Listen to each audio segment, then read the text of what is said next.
following presentation is brought to you by the Greenbrier Panthers Sports Network.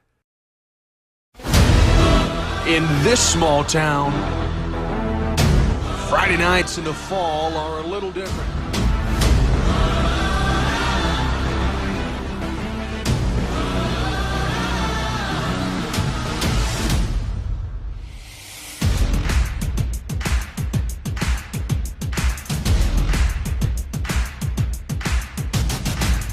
It's about the players of the future. It's about the players of the past. Like Burcho, Winston,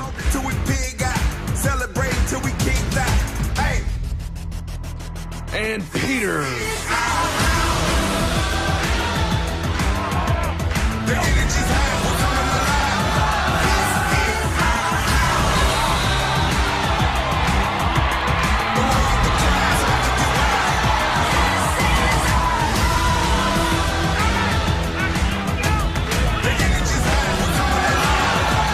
It's about the players of today, like McElhaney,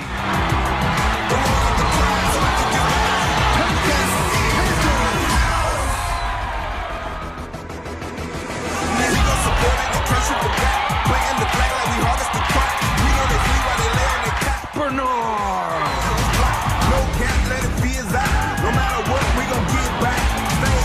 Hardgrave, celebrate till we can't die.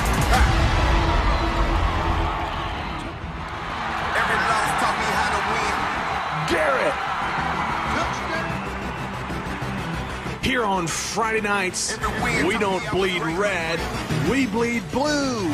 And not just any blue, but Panther blue. On Friday nights, it's about being a Greenbrier Panther. It's game time.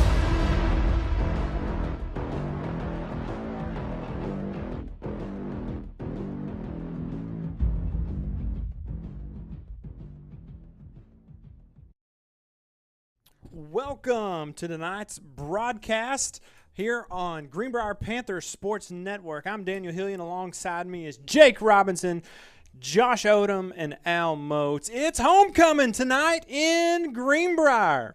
And so we're going to bring you all that action as we get ready to go here in just a few moments. But we've got your 2 and 4 overall, 1 and 3 in conference, 7th in the 6A West Panthers as they match up tonight against the 3 and 3 overall, 3 and 2 in conference with the 6A West, 10th in overall 6A, the Russellville Cyclones, as they come to town. So the Panthers are going to have their hands full tonight.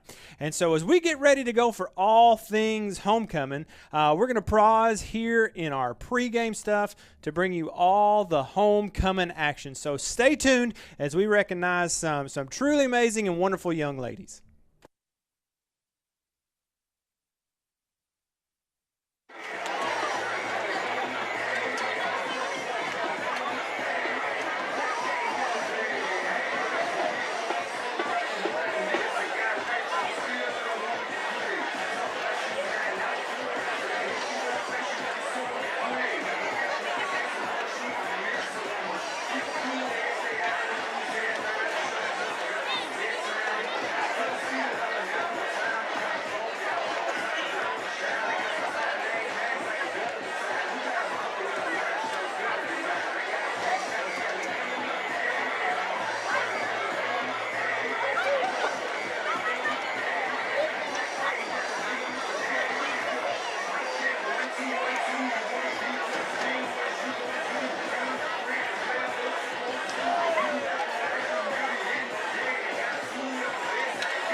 Good evening, ladies and gentlemen. My name is Bennett Miller. I am president of our GHS Student Council and would like to welcome you to the presentation of our 2022 Greenbrier Football Homecoming Royalty. Our theme for this year is The Briar, My Home, My Heart. This year's homecoming program is brought to you by the members of the GHS Student Council and its sponsor, Ms. Susan Harmon.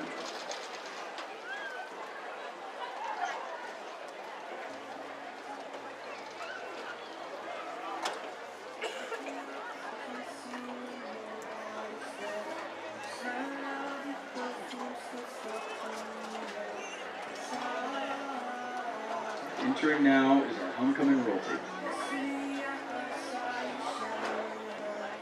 Sophomore maid Allie Fulmer, daughter of Maddie and Chad Fulmer. Allie is a member of the GHS volleyball team, track team, FFA, Spanish club, a Booster Club junior member, club volleyball, and is a member of the Wooster First Baptist Church.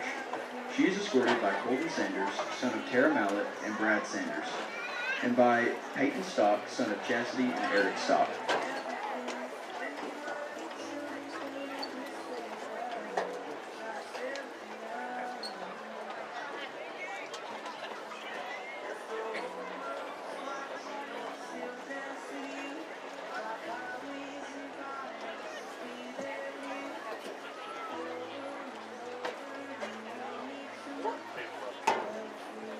Sophomore maid Scarlett Johnson, daughter of Cindy and Ray Johnson.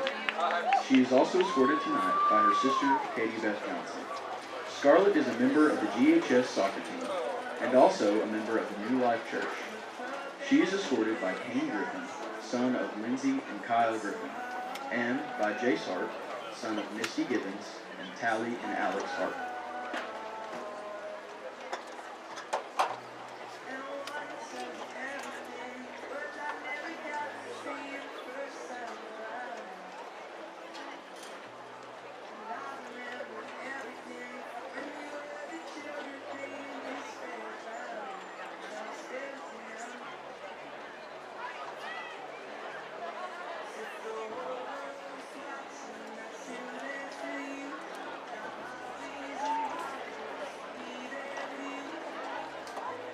Sophomore maid Mia Southall, daughter of Priscilla and Pete Southall. Mia is a member of the GHS volleyball team and serves on the leadership team for volleyball. She is a member of the Conway Summit Church. She is escorted by Jaime Fregoso, son of Rocio and Jaime Fregoso, and by Mathis Polk, son of Melissa and Chris Polk.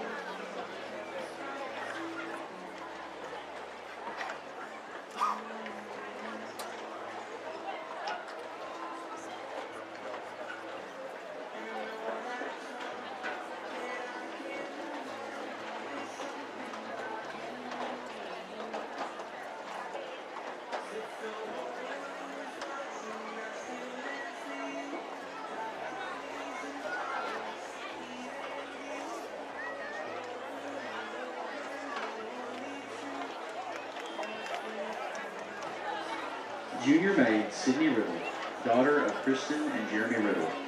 Sydney is a member of the GHS cross-country team, manager of the GHS volleyball team, FBLA, Beta Club, Braves, and also a member of the Delta Beta Sigma and Antioch Baptist Church.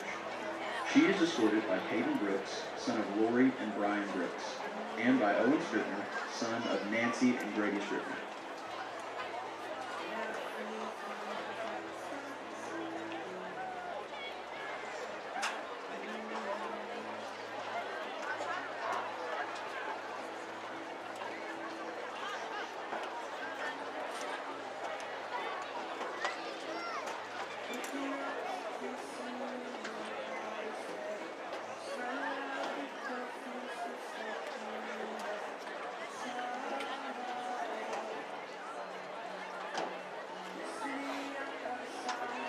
Junior maid Cassie Saunders, daughter of Carrie and Jay Griner, and Aaron and Chad Saunders.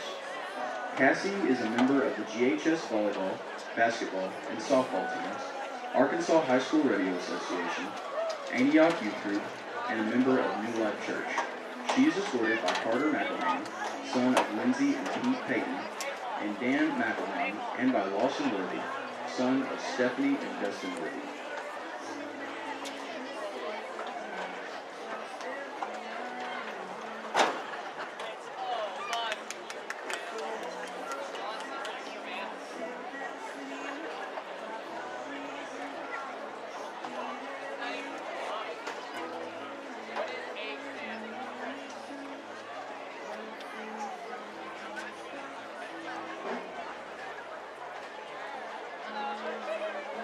Junior maid Caroline Schroeder, daughter of Melanie Moffett and Benjamin Schroeder.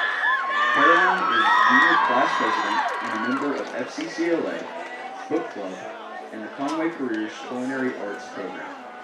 She is escorted tonight by Reese Betts, son of Lacey McNeil and Adam Betts, and by Seth Reed, son of Kaylin and Jonathan Reed.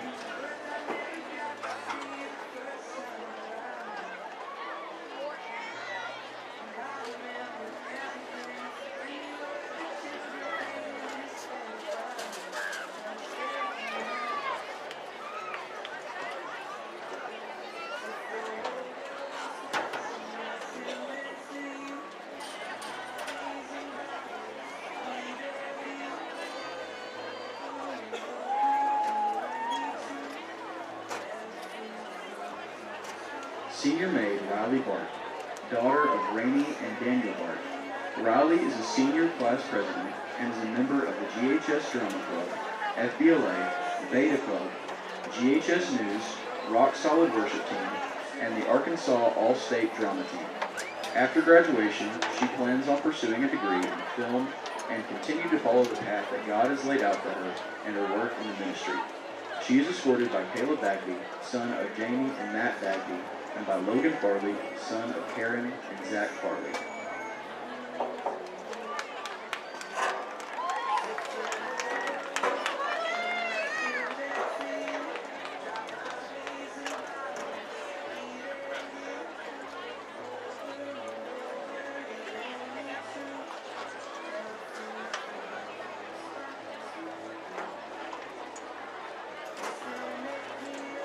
Senior maid Ariel Bradley, daughter of Tila and Steve Bradley.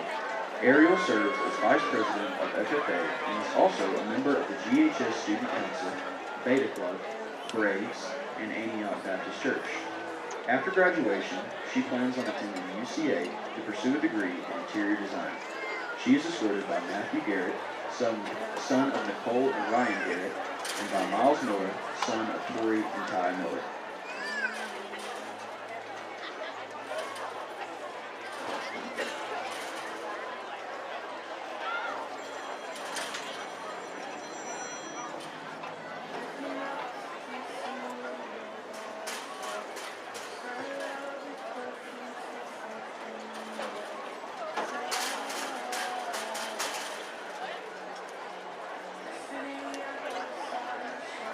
Senior maid Sarah Cagle, daughter of Spring Richardson and Calvin Richardson.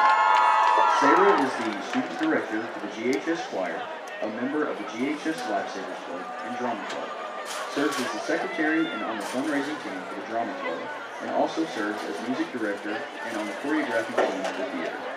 She plans on attending UCA after graduation to get her master's to become a choral director and then obtain her doctorate degree. She is escorted by Seth Haven, son of Jennifer Haven and Bradley Fisher, and by Will Saban, son of Melissa and Scott Saban.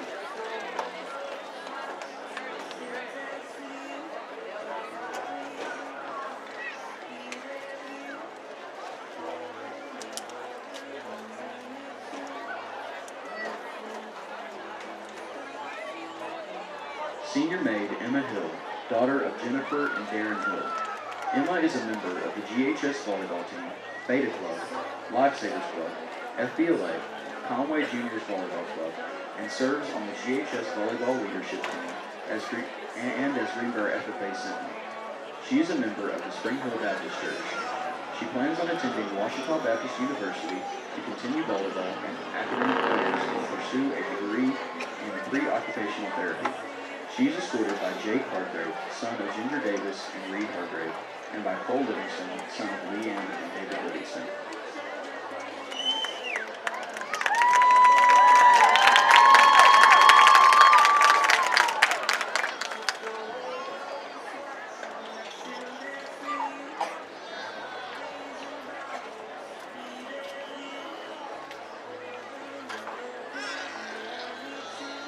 Senior maid JoJo Jerry, daughter of Sarah and Jared Jerry. JoJo is a member of the GHS volleyball and basketball teams, Beta Club, FBLA, Lifesavers Club, Braves, Book Club, and 501 Volley. She also serves as the Goon Squad leader. She is a member of Spring Hill Baptist Church. She plans on attending Ouachita Baptist University and study health and medicine. She is escorted by Wilson Morrison, son of Stacy and Steve Morrison, and by Payne Richardson, son of Lakedra Shaw and Leon Richardson.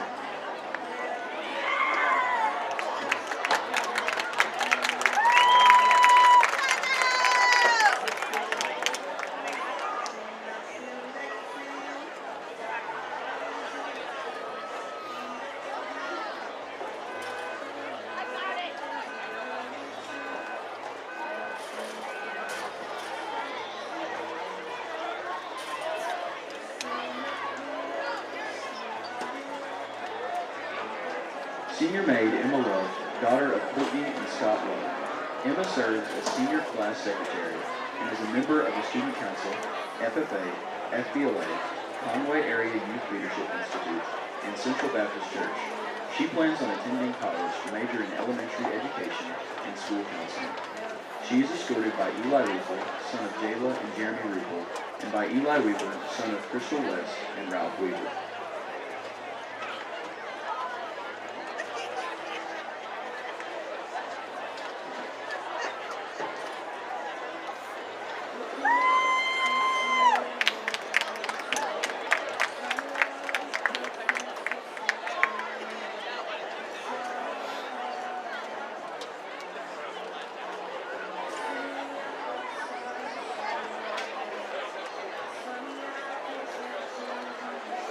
Senior maid Lily Oakes, daughter of Heather and Greg Oakes.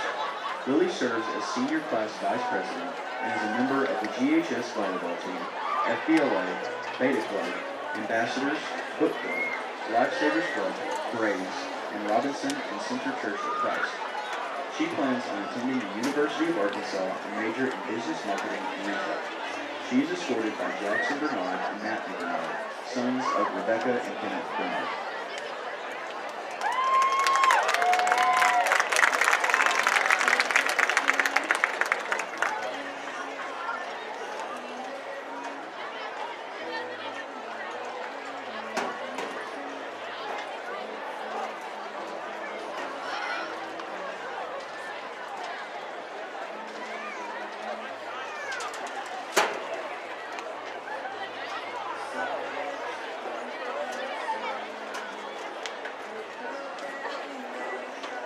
Ladies and gentlemen, at this time, please welcome back and give a round of applause for our 2021 GHS Football Homecoming team, Louise Williams.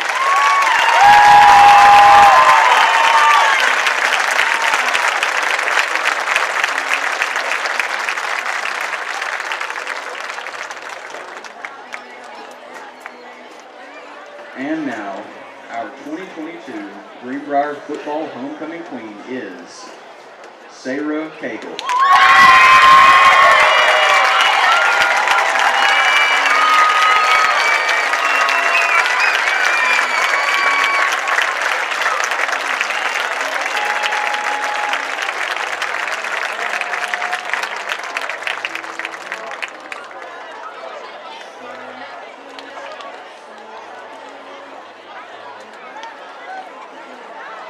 Now, Mr. Scott Spainhour, Greenbrier School District Superintendent, and Mr. Travis Barrington, Greenbrier High School Principal, will present her with her sash, crown, and flowers.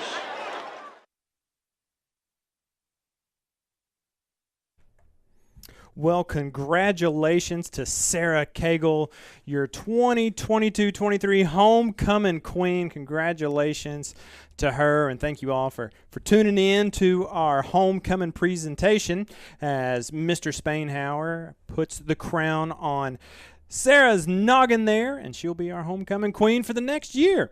Well, let's jump into some pregame. If you missed us from the top of the program here, your 2-4 overall Panthers, 1-3 in conference play. They are 6th in the 6A West. They're coming off a pretty tough loss to Greenwood last week, 33-14. And so If you missed that last week, we've got some highlights, so we're going to take a few moments and show you the highlights from last week's game down there in Lake Hamilton.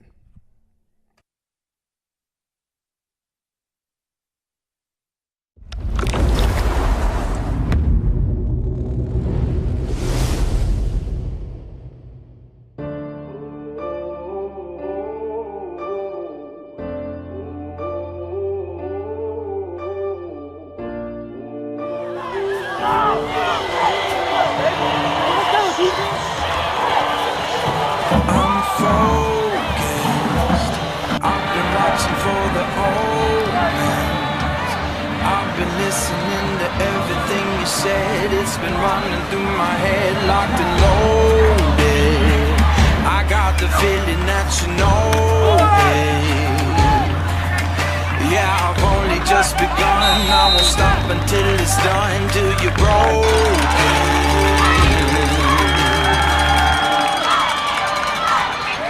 So welcome to the fire. I'm the one with the fire.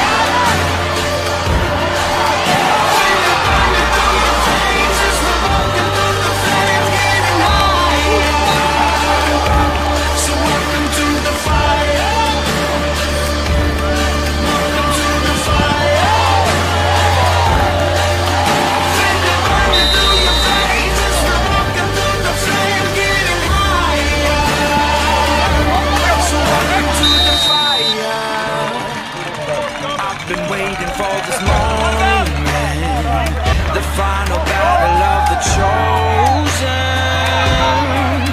See, I'm never gonna quit. Got my legacy set in motion. So welcome to the fire. I'm the one with the fire. Feel it burning through your veins as we're walking through the flames, getting higher. So welcome to the fire.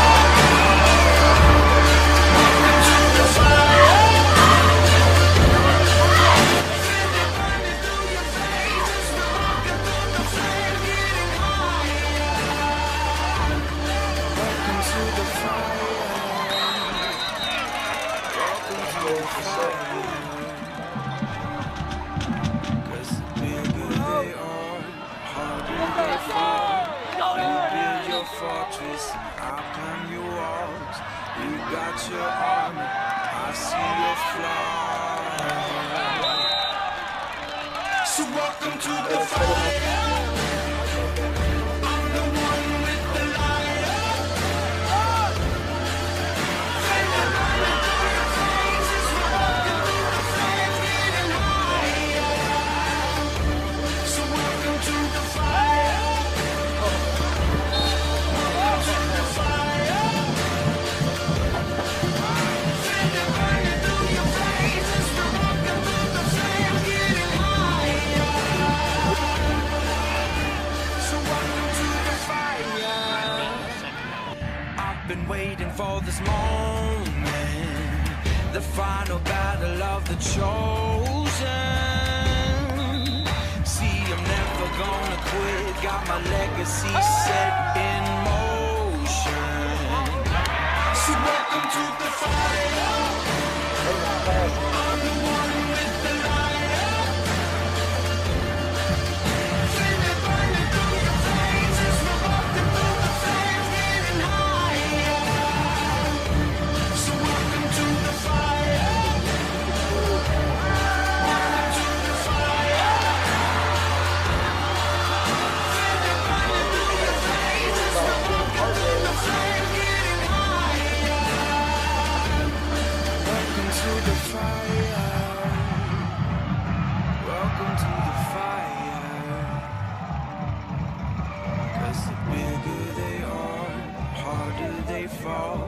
You build your fortress, and I'll climb your walls. You got your armor, I see your flaws. So welcome to the fire. I'm the one with the light. Feel it burning through your veins as we're walking through the flames, getting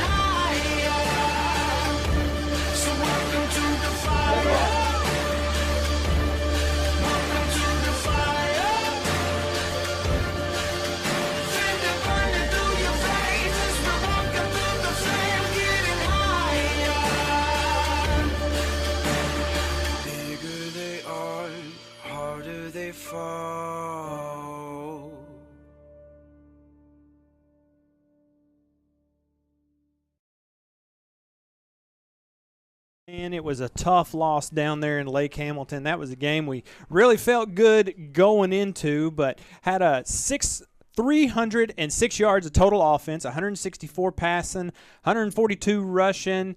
The Panthers were 7 for 14 on third down conversions and had 1 turnover. Man, Parker Roberts really had a great game last week.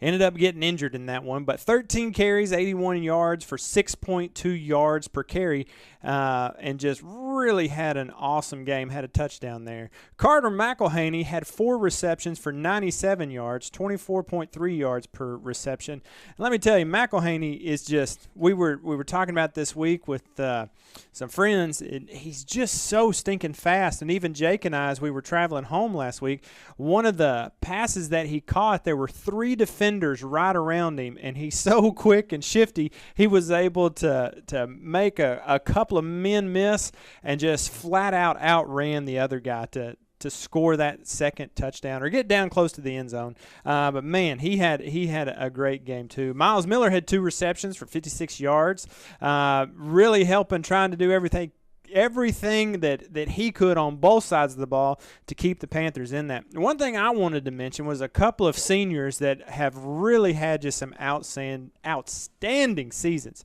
Jake Hardgrave, 2 sacks, 2 tackles for a loss.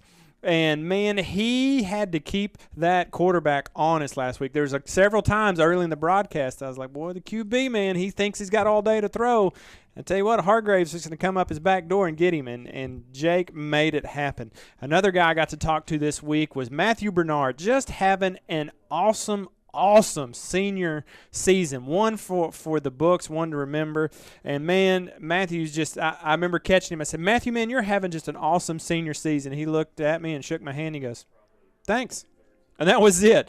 One of the big things that the Panthers really just struggled with was they got down into the red zone several times and just weren't able to turn those big drives and big plays into points. And man, the biggest thing for the Panthers at last week's game and just during the week has been the injury bug. It has jumped up and really taken a toll on the Panthers. So they've definitely got an uphill battle tonight as the Russellville Cyclones come to town. My man Carl Spears down there on the sideline just had some scheduling conflicts, wasn't able to get with Coach Tribble. So we don't have an episode of Coach and Carl this week, but we want to jump in and give you a little background here on these Cyclones from just a couple of miles west of us here. Cyclones are 3-3 overall, and they are 4th in the 6A West. They're actually 10th overall in all of 6A. They're coming off a big win at home against a Van Buren team that really just put it to the Panthers there early in the season as we went there to Van Buren several weeks ago. Their running back, Tracy Daniels, rushed 30 times a week ago for 271 yards, 3 touchdowns, okay? And their QB, David Reed, he can pass. They've got several receivers that can make a play when they need to. But the guy that's going to get the most touches, the name you're going to hear a lot on offense tonight, and that is Tracy Daniels. And so we're going to take a break here before we jump in to the game time. Got a little highlight video we want to show you, a little hype video. And so stay tuned, and we'll be back for kickoff.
Well, I'm joined here with Al Moats. How we doing tonight, Al?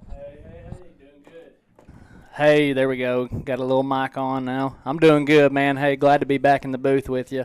Hey, I didn't make the trip last week down to, where was that? It was Lake Hamilton. I tell you what, the game didn't turn out the way we wanted it, but the barbecue in the press box was unbelievable. I know. I got pictures sent to me. Appreciate that. These guys started walking in with these plates and walking right past where Jake and I were sitting. And I'm just like, where in the world? And they were like, oh, hey, y'all want some? And it's like, yeah, I want some. But, hey, we are here tonight in Greenbrier. We're ready to play some football. Should be a good game tonight. Again, in our pregame mention, man, we're down Parker Roberts. My man, Hunter Moss, got an injury Tuesday at practice. Ended up he's out with an ACL injury. Seth Reed's out with an injury. Parker Roberts is out with an injury. Kane Griffin is out with an injury. And so, man, the injury bug has really taken a toll here the past week on our Panthers. And so there's going to be an opportunity for some young guys to step up tonight. And so we're going to see what happens. So Panthers won the toss. They deferred to the second half. And Logan Graham, man, as he gets things lined up, he was 2 for 2 last week down there in Lake Hamilton. It was a beautiful night down there, and it's going to be a beautiful night here. So Graham's kick is up, and this game is underway. They're going to field it at about the 10, get over the 20, down to about the 25-yard line, and that's going to be all she wrote. So let's see what these Cyclones have in store, and let's see if this Panther defense could step up, make some things happen. That was Foster. He's also their strong safety on the carry. Yeah, you were talking about, who we've got out stuff, man. That's a lot of big names, big athletes, big part of the team. But I'm anxious to see how these guys jump in here and fill in for them and, take this opportunity and run with it. So here we go. QB is David Reed. He's in the backfield, brings a man in motion. They're going to hand it off to number 16. That's Gabe. He's going to get out over the first down marker and then a little bit down to about the 36-yard line. Yeah, we had him hit there when he had about a 5-6 yard gain, but he kept his feet moving and exactly what he's supposed to do. Just keep the head down, feet moving, and got him a few extra yards there. That'll bring up first down and 10 for the Cyclones at their 36-yard line. Reed calls for it. He's going to keep it. Nope, he's going to hand it off to number 1. That's Tracy Daniels. That's their leading rusher for the team. Again, if you missed our pregame, he carried the ball a week ago against Van Buren for 271 yards. Just a heck of a back, and so he's one that the Panthers are really going to have to keep their eye on. Another guy to keep an eye on, Benjamin Hallmark. He's a wide receiver, number 9. He kind of plays that tight end position. He had a big game last week too. So a couple of key players that the Panthers are really going to have to keep their eye on, and I know these guys will because they have done their homework studying some film. So here we go. Daniels gets the snap. He's going to give it to Benjamin Hallmark. Nope, I'm sorry. He's going to give it to Tracy Daniels right up the gut. That's going to bring up third down and short. Yeah, that was a great job right there by Jace Harp coming up, filling that hole. That was a pretty good lick right there. Good hard hit. Yes, sir, man. Jace Harp is really coming to his own here late in the season, making some things happen there in the backfield for the Panthers. So third down and short, 10-19 to go here in the first quarter. Reed calls for it. He's going to hand it off. They're going to get right at this. Is going to depend on the spot. Looks like it's going to bring up fourth down and short as Daniels got right. I mean, the helmet was at the line, but the ball wasn't. So this is going to bring up fourth down and short. I wonder what they've got up their sleeve right here.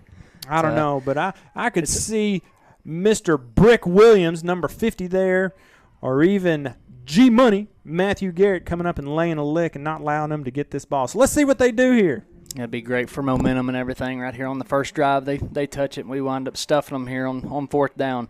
That'd be huge for us. They're going to take a timeout. Tell you what, Al, it's 9:31 to go here in the fourth quarter. They're going to take a timeout. We'll take a timeout with them. You're watching the Greenbrier Panthers Sports Network.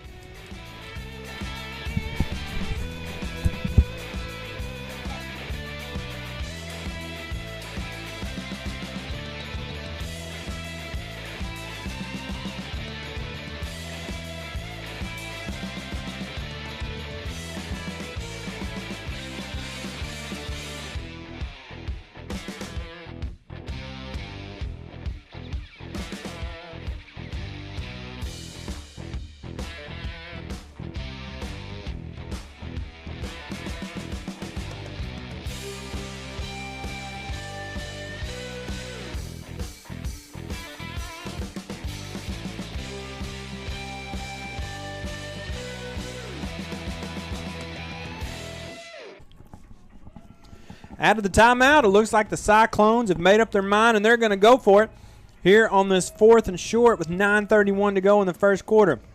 Hallmark's going to get it. He's going to get over the first down marker. He's going to get down over the 50, down to the 45, down to the 40-yard line. He's a big body. He's a tight end for a reason. He can run it. He can catch it. He even plays a little defense. He's going to be one the Panthers are going to have to keep an eye on. That's about a 15-yard pickup there for the Cyclones. Yeah, that's a big guy right there in the backfield taking a direct snap. You know what's coming right there. It's just hard to stop. So would that have been the Wild Cyclone? That would have been the Wild Cyclone. That's exactly right. Here we go. Reed's got trips to the left side. He's going to throw it out to Daniels. He's going to catch it out of the backfield, get a pickup of about 5, and that'll bring up 2nd down and 5. I believe, our junior high played last night at Russellville. I think they were calling them the Whirlwinds. The Whirlwind. Yep. Well, they haven't quite matured up to a Cyclone yet, I guess. That's right. That's exactly right. How about that? And the junior high Panthers, how'd it go last night? Eighth grade got the dub. Ninth grade had a real good game, but wound up falling up a little short on them. Well, here we go as Reed checks the sideline. They've got trips to this right side, single man to the left side.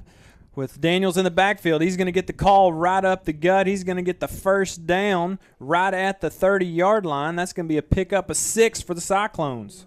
Man, our defensive front, those front 3 or 4 linemen right there, they've got their work cut out tonight. Russellville's front line looks real good. I mean, real solid, very fundamental football. As Brooks Williams checks out, I see Caden Brooks checking in. He's been injured earlier in the season. Had a little shoulder injury. You can kind of tell he's got that black sleeve on and probably got her taped up underneath. So let's see what the Cyclones do here. They bring a man in motion. That's Hogg. They're going to give it right up the gut, and he gets nowhere. Panthers are going to wrap him up. That's Tracy on the carry. He's actually going to lose a yard. Hey, we'll take that right there. Yes, sir. Back to the 31. That's great there, setting them up in the second and longer, I should say. Hopefully we'll come out and get us a good stop right here and put us in a 3rd and long situation. Yeah, they brought Hogue in motion, ended up giving it to Daniels right up the gut. And tell you what, that defensive line was right there. They read it and put a stop to it. It was a real good job. Here we go. Trips to the right side again, single man to the left side. They're going to hand off to Daniels again. Right there to coming up to make the stop for the Panthers. That was number 45. What was that number? Is that what you said, 45? Yeah. He's not on my roster. He's not on my roster either. I believe that's Garrett Matheny, though. I think that's Garrett Matheny. Yep, I'm getting our stats guys are all telling me yes, Garrett Matheny on the stop there. Man, that's a great play by Garrett. That brings up 3rd down and long. Reed's going to keep it as he's being chased down by Kane Richardson. They're going to wrap him up. Kane Richardson got a first hand on him, and then number 78, Logan Farley, got in there and finished him off. That's going to bring up 4th down and long, Al. That was a great backside pursuit there. Quarterback takes it, goes to his left-hand side there on a little, almost like a little bootleg, and our backside right there just tracks him down. Way to not give up. And that's for sure. Kane Richardson was he had watched enough of Carter McElhaney. He could turn on the Jets too and make it happen. It was a great job. Great defensive play there. Way to not give up on it. So here we go. We've seen this formation a lot. Trips to the right side. They're going to bring a man in motion. That's Harrison. He's got the hands. That's one to watch. Reed's going to want to throw. He does. He gets it out. Matthew Bernard gets a hand on it. That's incomplete. Great defense. Yeah. Great defense. They want a flag, and they're not going to get it. That was great defense there by Matthew Bernard. They've got a player down. Looks like he may be favoring a shoulder a little bit. But they've called for a timeout on the field. We'll take a timeout with them. You're watching Greenbrier Panthers Sports Network.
And we are back here at the 5:52 mark in the first quarter. That was Christian Stroop that was down, but he's able to walk off the field under his own power, really favoring that left arm. And so we wish him all the best and hope it's nothing too serious there. But it is a turnover on downs for the Cyclones, and the Panthers are going to have possession at the 26-yard line, 1st and 10.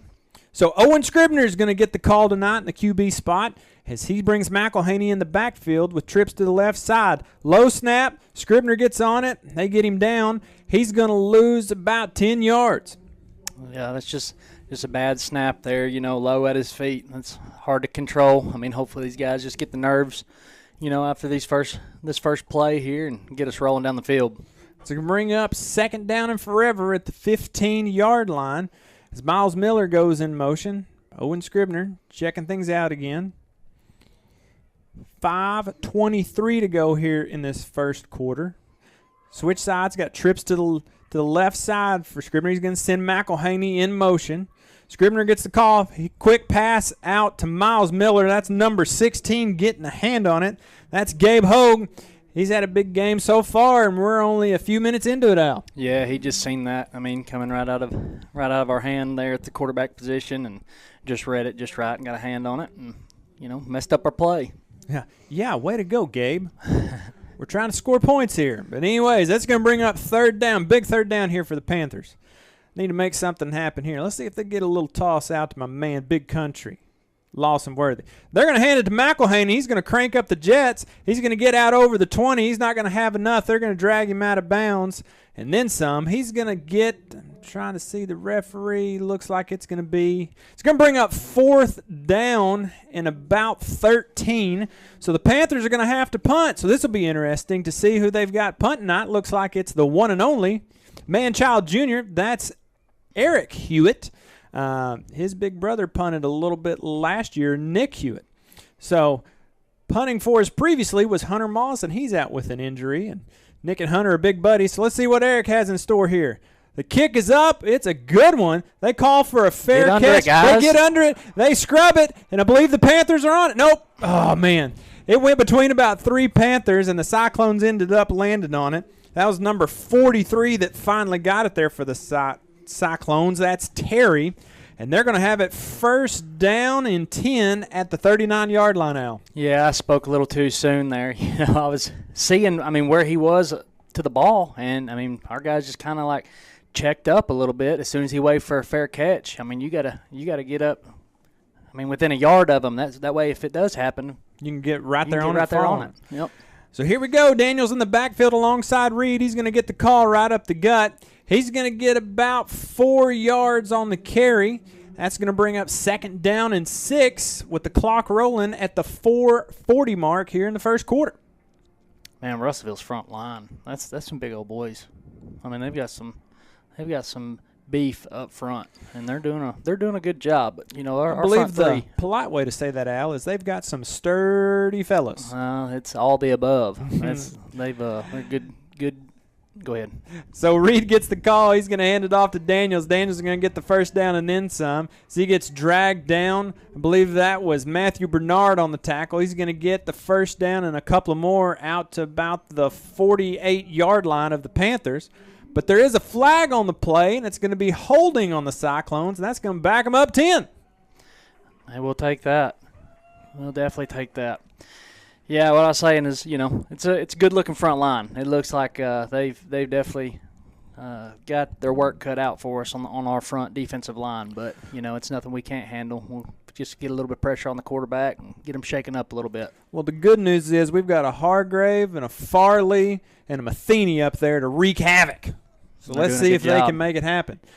Cyclones have run this formation several times, tripped to the right side with Daniels in the backfield. Hargrave's on him. He's chasing him, but Reed's going to escape. He's going to run out of bounds about the 36-yard line. That's going to bring up third down and about 13. Yeah, we've got, we're rushing those front three guys right there against their five, and our defensive front's doing a real good job, trying to get past those guys and get back to the quarterback, put a little pressure on them. That's exactly what happened right there. Yeah, I thought Hargrave was going to make it happen. He was definitely in hot pursuit. We're going to go twins to both sides. As Reed wants the hard count, he's not going to get it. Daniels alongside him in the backfield. Play clock down to 4. Reed gets the snap. He wants to throw.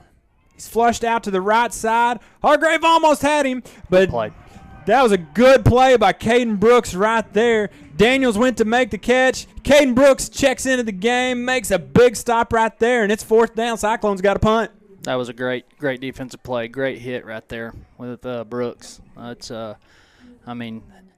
got outside the pocket and went to scramble around, got past that, first line of defense, and second line of defense come up and made a great play.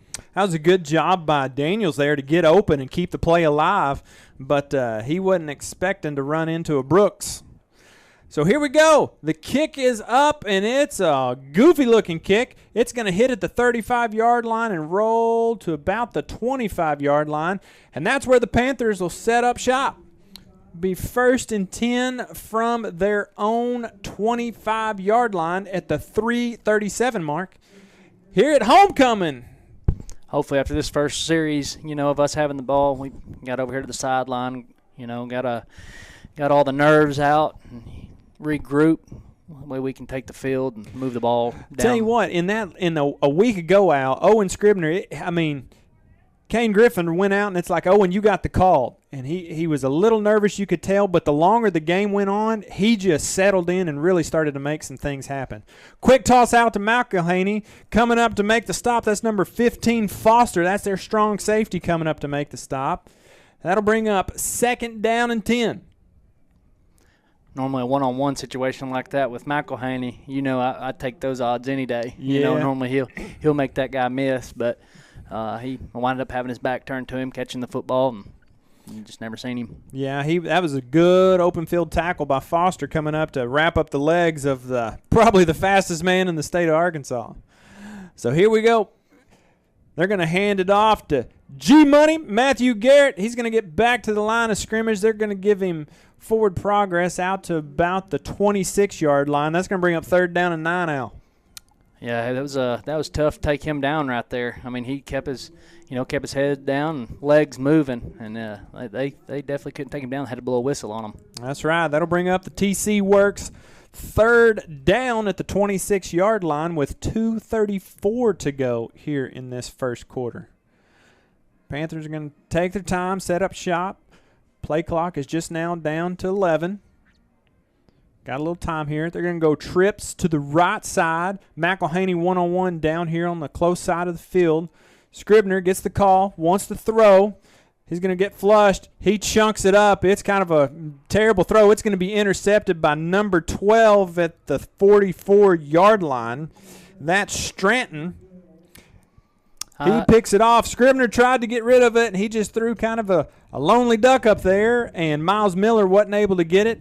Looked like Stranton just came over the top and made a play. Yeah, Scribner, he was just, trying to give himself a little bit more time to see the play develop. And, he's obviously backpedaling there, trying to get away from the defense, and throws it off his back foot, which in return puts it up in the air, and they just get under it and made a good play. That's the thing. This is a good Cyclone defense, too. So they're going to have it first and 10 from the 46-yard line. I'm sorry, that's 36-yard line. Handoff's going to be That was number 16, Gabe Hogue. He gets a pickup of 7. It's going to bring up 2nd down and 3 at the 47-yard line. 43-yard line. I'll get my bearings here in a second. Nope, that's still wrong. I don't know what yard line it is. It's the 37 now. Hey, you're close. Good It's close. In between the 30 and the 40. They're going to have to dock my pay. My goodness. Tell you what, Daniels gets the call again. He's going to get to the 35-yard line for a pickup of 2. That was a low snap. Reed basically just kind of tossed it up to Daniels, and he made a little something out of nothing. So that'll bring up 3rd down and short for the Cyclones.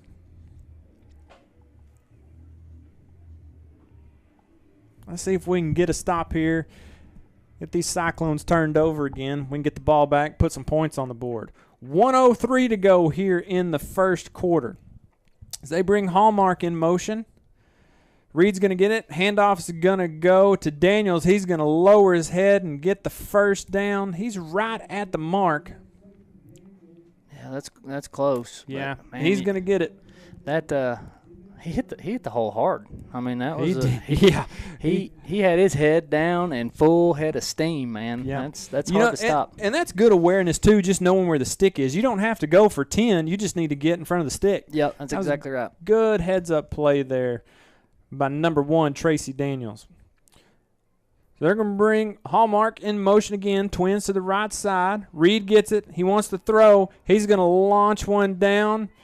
And Miles Miller turns around, get a hand on it. That's great defense by Miles Miller. Good that was defense. A great play. Yep, great defensive play by Miles Miller. And, Worthy just had the quarterback right there in the backfield, too. The quarterback just took a big shot by Worthy. I tell you what, dude, when you get Big Country on one side and Hargrave on the other, oh, boy. It's fixing to get exciting now as they bring up 2nd down and 10, 18 seconds to go here in this first quarter.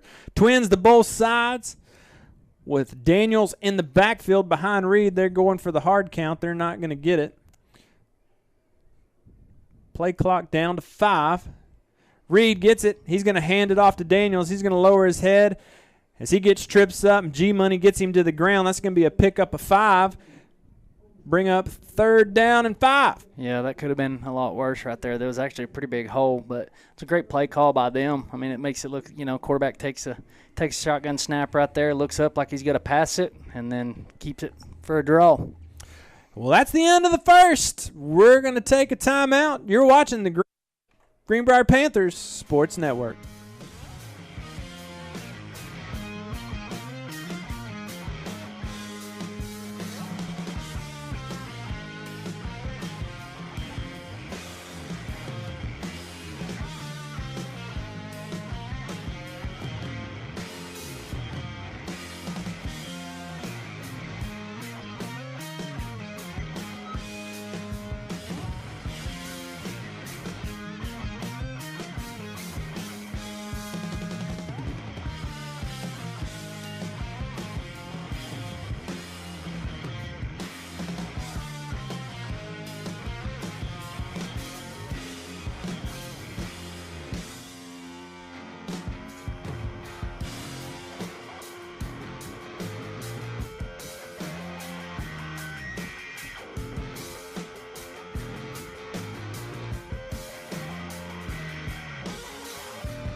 So here we go. We got a fresh set, 12 minutes. Reed gets the call. He's going to throw it out to Daniels. Daniels going to get over the 20. Coming in to lay a lick, losing his helmet. Wow. What a hit. That's number 15. That's Garrett James. As he comes up and gets a lick laid on him. That's going to be a 1st down for the Cyclones. As they get it out to the 18-yard line, knocking on the door. Panthers need a big stop here. Let's see if they can make it happen. 11:50 to go here until halftime. Get a little pressure on him right here. Twins to the right side. They're going to hand it off to Daniels. And the Panthers are right there to wrap him up. That's what you like to see. Yes, great Matthew play. Garrett on the stop. Kane Richardson in there as well. He does get a pickup of 2. It's going to bring up 2nd down and 8 at the 15-yard line. Love seeing a defensive player, just scrape down the line and meet somebody head on. I love it. It's that's great defensive play by us. Way to get off your block, get down the line, and make a tackle. They are doing a great job of that, man. I mean, Big Country's been in pursuit there a couple times. Hargrave's been in pursuit there a couple times. They're able to shake those blocks and try to make something happen. So 11 minutes to go here in the first. 2nd down and 8 for the Cyclones. They're going to go twins to the right side with Daniels in the backfield. Number Reed 11. wants to throw. Overthrows his man. That's number 11. Jackson Gray. And Mr. Gray would have been standing in the blue in the end zone right there if that would have been brought down a little lower. That was if he would have wound up connecting on that would have been 6 for him. Well, I don't know if that's Jackson Gray or Caden Ross because there's 2 number 11s. So to whichever one it was just out of reach regardless. I think it's Caden Gray. Okay. Or Jackson Ross. You talked me into it. There we go. So here we go. They're going to bring a man in motion across the formation. Reed gets the call. He wants to throw. He's going to end up tucking it and running. He's going to get out to, well, it depends on where they stop him at. They're going to say he was down at about the 7-yard line. That's going to bring up that's going to bring up 4th down. It should have been first No, and it's goal. going to bring up 1st down. Sorry, the Yeah. chain guys took off moving. They're as confused as I am. It's going to be 1st down and goal to go for the Cyclones. As they bring in their heavy package, I see Hallmark checking back in. Number 99 for the Cyclones checks in. I believe that's Golden. Magnus Golden. What a sweet name. Like it. They like those direct snaps. That's right. Daniel's going to get the call over the right side. He's going to cut back, get right down to the line of scrimmage as we bring in the Rupel package of Eli and Asher Rupel, 73 and 53 check in. Garrett Matheny wants some. He's going to check back into the game. And let's see if we can get a goal line stance with just under 10 minutes to go here until halftime. They're going to go that big formation again. Daniel's going to get the call. He's going to get in for the score at the 9:40 mark here in the second quarter.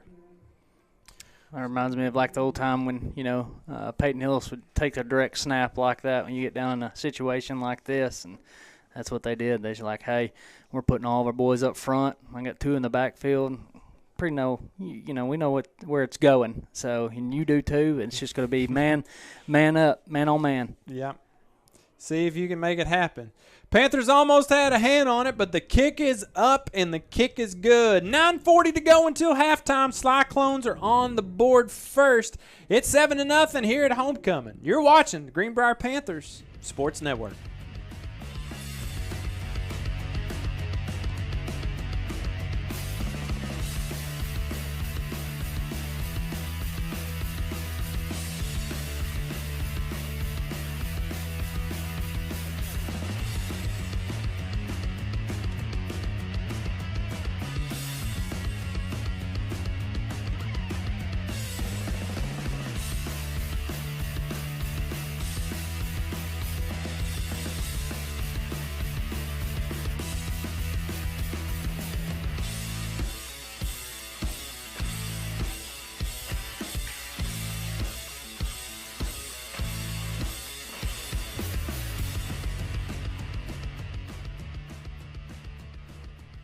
Well, let's see what the Cyclones do here. If they're going to go for the short kick to keep it out of McElhaney's hands, or like you said earlier, Al, let's just man up. We're going to give it to McElhaney. We're going to wrap him up. So let's see what they do here as number 12, Well, he just went out with a shoulder injury. They must have a couple number 12s here. It is number 12 kicking, right? That's what it looks like to me. No, it was 14 earlier who went out, right? I thought it was I don't know. Maybe it was 14. Anyways, Miles Miller, he's going to get it about the 10-yard line. He finds a little bit of a gap. He kind of gets shook around. He's going to get out to about the 27-yard line, and that's where the Panthers will set up shop. That was right. That was 14. Christian Stroop that went out with the injury. I do apologize, Al. What? Well, that's a first. First off, saying well, I'm right, and then second off, apologizing to me. Well, thanks, buddy. First and last. All right, hey, let's go, Greenbrier. Let's get the ball moving down the field. We got to have a good offensive possession right here. Sending good vibes Owen Scribner's way, man. So we're going to go trips to the right side. Got one man way up there all alone. That's Marcus Simpson with McElhaney in the backfield. McElhaney's going to get the call. He shakes a man. He gets out over the 25 and gets out of bounds. That's going to be a pickup of about a yard, if any. Yeah, they're going to give him a yard. So that'll bring up 2nd down and 9. Tell you what, Al, number 16, Hogue, he blew through the line and thought he was about to get him a little McElhaney sandwich, and McElhaney said, try again. Yep. Look how quick I am. I know. Then we're going to go same formation again. They're going to bring Eric Hewitt in motion. McElhaney's going to switch sides. We got twins to the right side. They're going to give it to McElhaney again and give him some space to move. There we go. He takes off. He's going to get the first down and then some. He gets down over the 50, out of bounds. Depends on if he stepped out or not. They say he got all the way down to the Cyclone 46-yard line. And that's a 25-yard pickup, Al. Hey, it's awesome seeing our safety back there. He thinks he's got the angle on McElhaney. You know, he comes up. He's like, hey, I've got him right here, dead to rights. Next thing you know, he's like, maybe I should have took a better angle at him. I know. I think that was the cornerback from this far side making the stop there. He's fast, boys. You got to watch him. 1st and 10. Scribner gets the call. He's going to pitch it out to McElhaney. Safety had a little bit better angle, but it took 3 of them to get him down that time. He's a little slow to get up. He does get 2 yards. That's going to bring up 2nd down and 8. Yeah, 3 guys on one right there. Kind of shook him up a little bit. Hopefully it's nothing major. But, hey, I love the game plan. Let's get McElhaney out on the wide side of the field and get him outside the tackle boxes, you know. Give him the space to move, and he'll take advantage of it. So G-Money checks into the game. They're going to go empty backfield. Twins to the left side, trips down here on the right side. Scribner all alone in the gun. He gets the call. He's going to toss it out to Izzy Guzman. Izzy Guzman forgot to might have heard footsteps or got just a little bit excited there. A little high on the throw, but it was definitely catchable. It's going to be incomplete and bring up 3rd down.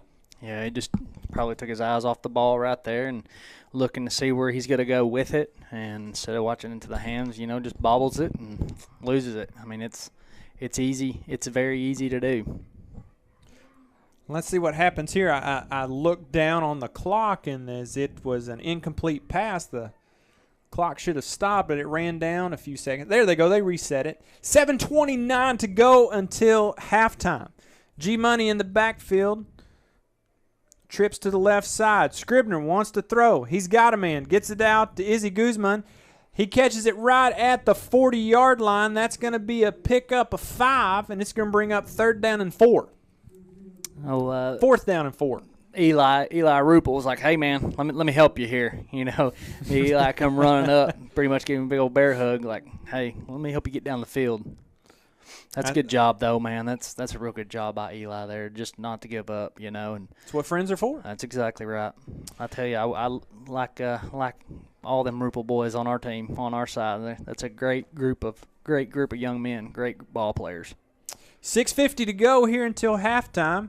Panthers are going to have to punt. Eric Hewitt, the kick is up, and it is away. Great punt. They're going to let it hit at about the 5-yard line, and it's going to roll. Oh, man. Matthew Bernard had a beat on it. He was right there, and it bounced. He thought it was going into the end zone. He kind of checked up a little bit. It rolled right at the 1, right at the goal line, and just barely rolled into the end zone. And so that's going to give the Cyclones a little advantage there, Al. Yeah, that's just stopping. I mean, it's tough. It's effort. That's happened twice right there, you know, to us. We gotta keep on moving. Get down there. Hey, it may take a crazy bounce and bounce back on the half-yard line like it did. We get a chance to stop it. Cyclones go twins to both sides. They're going to get the pass out. And that's Eric Hewitt on the stop. That's number 11. Caden Rose. Sorry, I was listening to Coach Flake call it down here to a couple of rooms down from me. That's Caden Rose on the reception, number 11. So you were right. You were right, like always. I think the other number 11, Jackson Gray, is a defensive back. So Twins again to both side. Reed's going to get it. He's going to toss it out. Same play again. Marcus Simpson comes up. They wrap him up and get him out of bounds. Well, the referee signaled to keep the clock going, and then he signaled to not keep the clock going. Great hustle by Marcus Simpson right there to get off that block. You know, that was great, even though the guy had him held up by his shoulder pads. He still wound up getting off of it. Yeah, that was a good play there. I figured we'd have got that call, but, you know, here we go. Here we go. It's 1st and 10 for the Cyclones at their 31-yard line. Twins to both sides. They're going to bring number 19 in motion. That's Harrison. Reed's going to hand it off to Daniels. He's going to try to find a gap. He may get a yard, maybe a yard and a half. It's going to bring up 2nd down and 8 at the 5:24 mark. Yeah, he ran into a wall right there, you know, Big Farley and Williams up front. That's right, making it happen. That's a good job by your linebackers plugging the holes because you know all them offensive linemen have got a defensive lineman locked up. Yep. It's a good job by those backs to get in there and make a stop.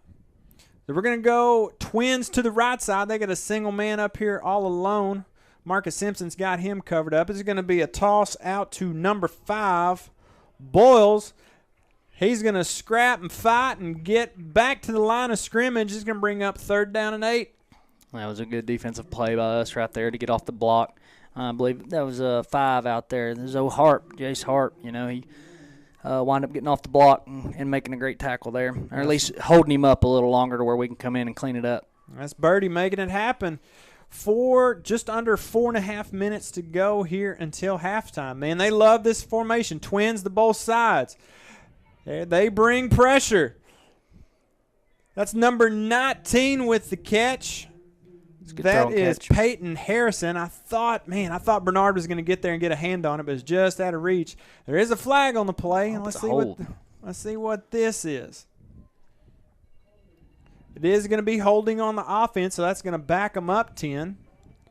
With 4:16 to go, they'll replay 3rd down. That's another break for the Panthers. They've had a couple of these so far. They need to turn it into something big, so let's see what happens here. That's going to move the ball back out to the 20-yard line. So they've got the ball on the 20. It'll be 3rd and pretty much 20, ain't it? Pretty much 20, 21. So here we go. Reed gets the call. He wants to throw. He's going to chunk this one. It's a wobbly duck. That's a catch by number 11, Caden Rose. He laid out for that one. That's a big gain all the way down to the 49-yard line of the Panthers. That's a big play. A big play, a big gain. I mean, that was a great job, you know, by Caden there to reach out and come down with the football. That was a great diving catch. 3rd and 21, and it's a 31-yard reception to bring up 1st down and 10 at the Panther 49. Not bad coverage there by Greenbrier. You know, I mean, we were there within a half step. That was just a well-thrown ball and even a better catch. That was a great throw there by Reed to kind of lead him out there. Play clock down to 3. They get the play off. They're going to hand it off. That's Harrison again with the carry. He had that big reception earlier. He's going to get down to the 40-yard line. That's going to be a pickup of 4. I'm sorry, that's not Harrison. That's number 16 on the reception. That's Gabe Hogue. He ran a long ways. Long ways for 4 yards. Yeah, he did. Ran all the way across the field and almost a couple yards upfield, you know. So, well, I'll tell you what, Al, if I could go back and run that far and get 4 yards, I'd probably do it. That's right. Be down there in a heartbeat, huh? Oh, yep. I don't know about that. Clock rolling, just under 3 minutes to go. Boy, we've seen this formation a lot. Twins to both sides with Daniels in the backfield. Reed gets the call. And number 6 for the Cyclones, Brody Dale, he took off before anyone else, and that's going to back him up 5. Hey, we'll take that right there. I was wondering, I guess it was so obvious that every official on the field seen it because we had about 12 flags out on the field. Yeah. Well, you got to be the first one to throw the flag, Al. That's right. Hey, I threw mine first. Mine counts. Yeah, mine counts. You know, you get paid by the flag, right? Yeah, that's right. I forgot about that. Oh, boy. It's second down and 10 with 2.5 minutes to go here. Wrong. Daniel's going to get the hit. Coming up to lay the lick. Eli Rupel. I love That's it. what I'm talking about. Way to make a play there, kid. Fantastic job. I love it. Like I said, what I say earlier, I am so glad he's on our side, right? That's right, man. That's a fantastic play right there, man. Third down and 14 for the Cyclones. We've seen this before, so let's see if we can get a big stop here at the 2:05 mark.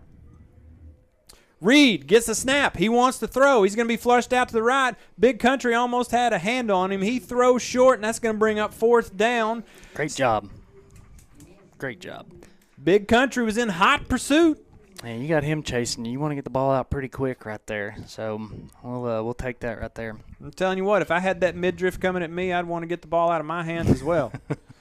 It's 1:56 here until halftime. Cyclones are going to punt, and McElhaney's itching to return one. He's got the pink gloves and the blue shoes, and he's ready to make something happen. I'm ready to see him punt it to him. That's what I want to see. Little McElhaney magic right here. That's right. That's right. That's a heck of a punt. McElhaney's going to let this one go. It's going to go into the end zone. Panthers are going to have it 1st and 10 from the 20. He got all that one. That was a good punt. I was trying to see which way the wind was blowing, and the flag is absolutely still. That was a great punt.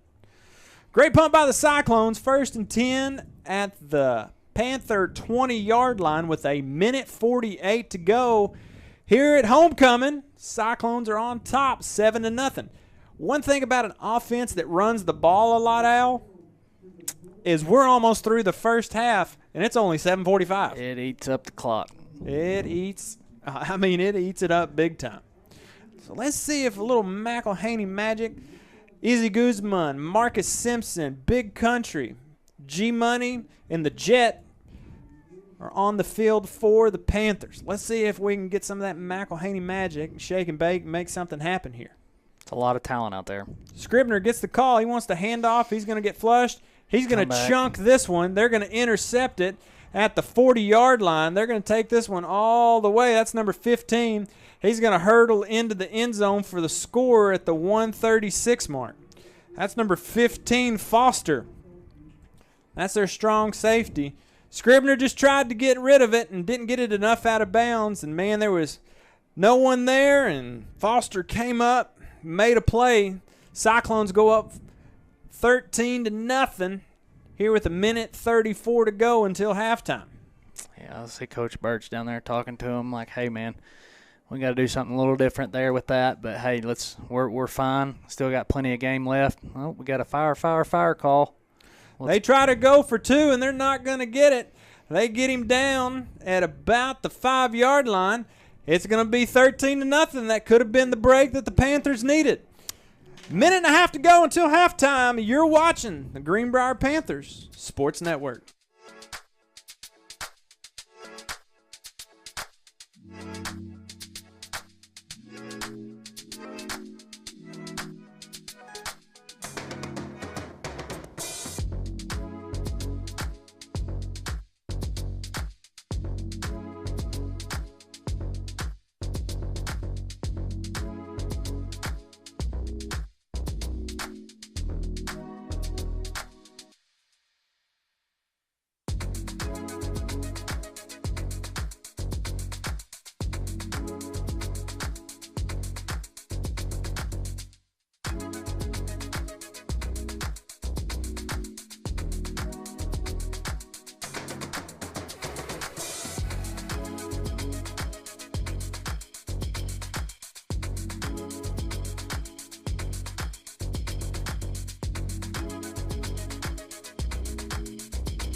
A 1:34 to go here on homecoming. Cyclones on top, 13-0.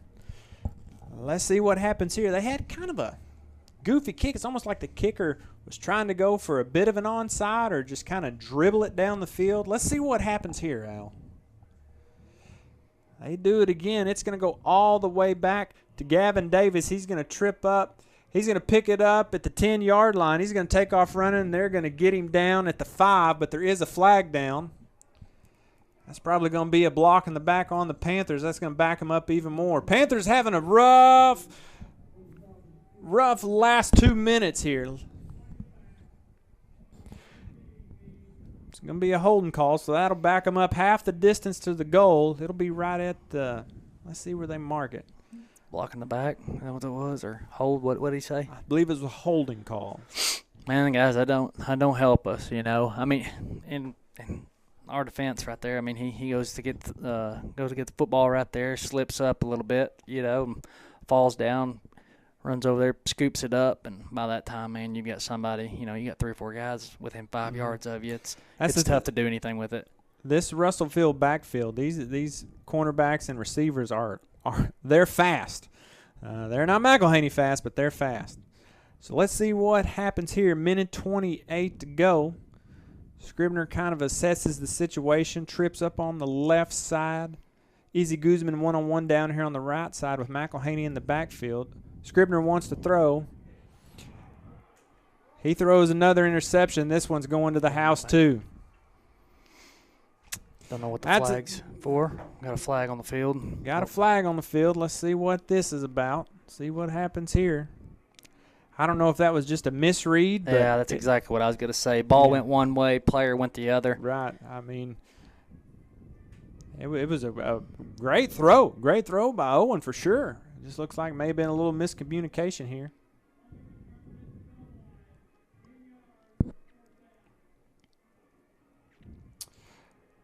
So it was something at the goal line. So anyway, it is an interception. It's not a score. Blocking the back. Blocking the back on the goal line. So that's going to be a 10-yard penalty. So the Cyclones are going to get it 1st and 10 from the Panther 10. Okay. All right. So blocking the back on the Cyclones on the interception there. So they don't get the points, but they do get the ball with a minute 16 to go. Let's see if this Panther defense could step up big right here and keep these Cyclones off the board. Who's on first? What's on second? Trying to figure out what's going on. That's for sure. Minute 16 to go, 1st and 10 as Hallmark goes in motion. Reed gets the call. They're going to hand it off to Daniels. He's going to go over the right side. Eric Hewitt had a hand on him, and he slips a tackle. He gets down to about the 5. Clock rolling with just over a minute to go. 2nd down and 6. We got to come up with a big stop right here before half. It'd be great. Give us some momentum going in here at halftime. That's for sure. They bring a man in motion. Reed gets the call. There is a flag on the play. It's going to be a false start on the Cyclones. Hey, we'll take every break we can get right now. Absolutely. That was number 19 in motion, Peyton Harrison. Here comes the Smash Mouth football brothers in the game. Oh, back out. Oh, man. Love it when we get them boys in there. That's good stuff. Well, that brings up 2nd down. They're going to move him back to the 10-yard line with 40 seconds to go. They're going to go trips to the left side. Daniels in the backfield. Reed gets the call. He wants to throw. He's going to toss it out. Let's see if he was in. Yeah, that's a tough ball to defend right there. Real tough. That was number 11. Caden Rose on the reception, and the Cyclones go up 19-0 with 27 seconds left. That was the short side of the field. That was a pretty good play call there, Al. Credit where it's due. Absolutely. That's tough to defend right there. Well, they tried to go for a little trickery earlier. Let's see what happens here. The kick is up. Miles Miller about had a hand on it. The kick is good. 27 seconds to go. Cyclones are up 20-0. You're watching the Greenbrier Panthers Sports Network.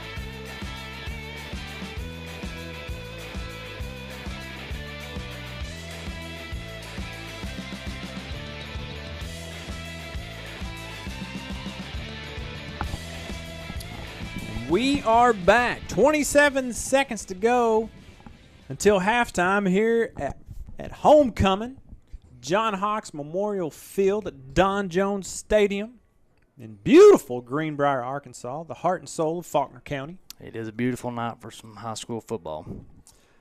They dribble this one down the field. Miles Miller picks it up. He's over the 25, over the 30. A little bit of a gap, and he gets wrapped up, but he gets down to the 35-yard line.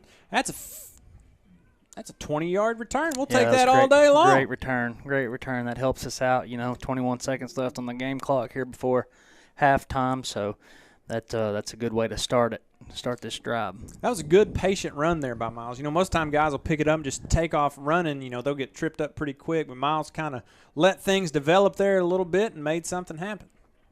Great heads-up play. 1st and 10 from the Panther 36-yard line. Handoff's going to go to G-Money Matthew Garrett. He's going to get stood up at the line of scrimmage. They'll give him forward progress back to the line of scrimmage. Well, they're going to give him a yard, Al. How about that? Yeah, a little forward momentum there. I'll take it. 2nd down and 9. They're going to let this one run out as the clock ticks down to nothing. It's homecoming here at Panther Stadium. We're going to take a timeout. You're watching the Greenbrier Panthers Sports Network.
Ladies and gentlemen, for your halftime entertainment, we proudly present the Greenbrier High School Marching Panthers. The band is under the direction of Jennifer Church, Daniel Seaver, Scott Strickland, and Marcy Wells. The Greenbrier Marching Panthers will tell the musical story of Katniss Everdeen, Peter Millar, and the victors from Suzanne Collins to Hunger Games.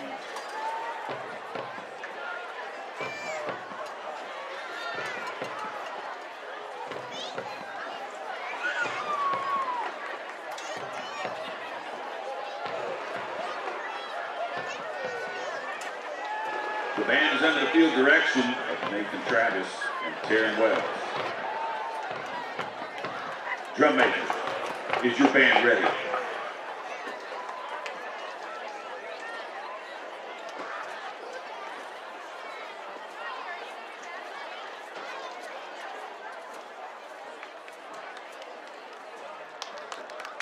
May the odds be ever in their favor.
Everything beautiful brings her to me.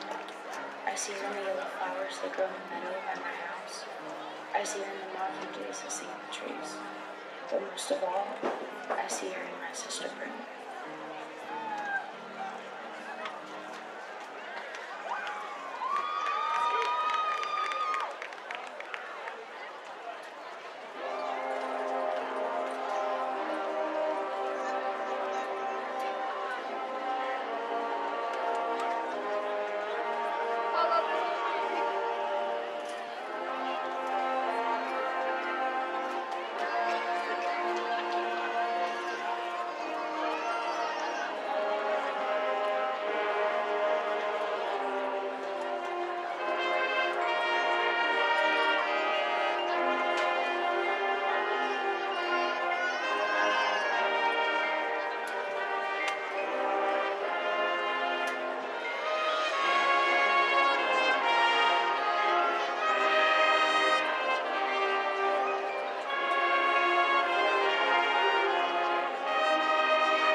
We are about 10 seconds from kickoff here in this third quarter, and my producer is pointing out the window as there's a drone flying overhead. I wonder if that's supposed to be there or not supposed to be there. Anyways, Cyclones are up 20-0. Panthers are going to have to make something happen here, get some points on the board, and keep these Cyclones from the end zone. So let's see if we can make it happen here in this second half. Al Moats. Hey, I'm here ready to go. Hopefully made some good adjustments. Get the ball here starting halftime or second half, and let's roll on. Let's see. Ball goes down to Gavin Davis. He fields it at the 10-yard line. He comes to the far side, lowers his shoulder, gets out over the 25. They're going to give him – ooh, that's a good spot. They're going to give him down to the 27-yard line now. Hey, that's good field position right there to start it off right here in the second half. Hopefully we can do something with it.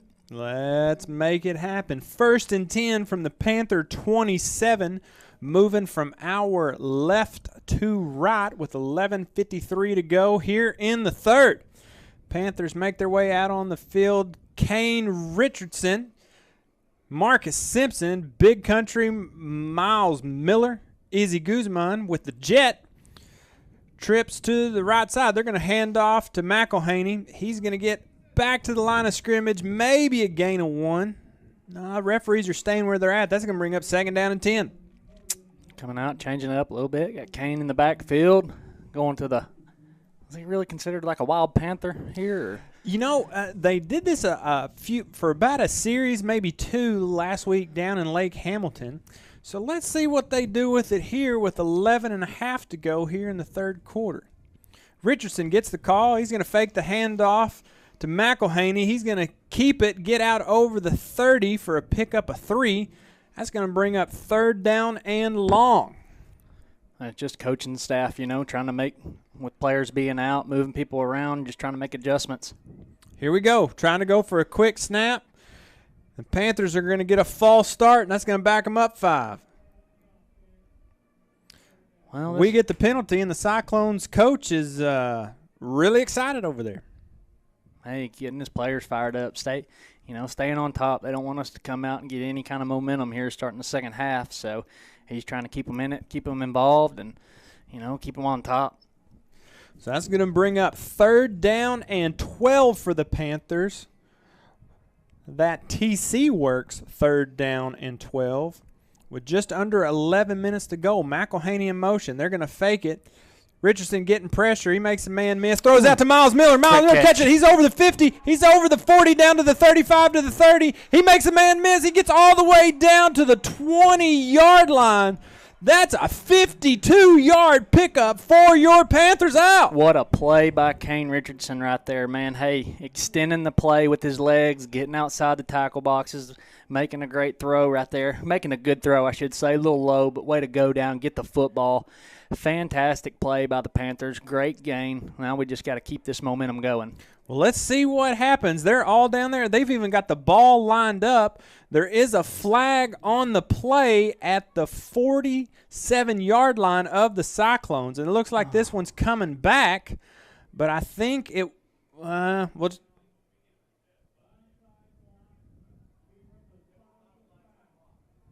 the referee, I was trying to listen in there. I do apologize. I'm not blindside block from the spot of the foul. So, going to back us up there. Where were the chain? They look like our chain gang wound up moving a little bit there too, but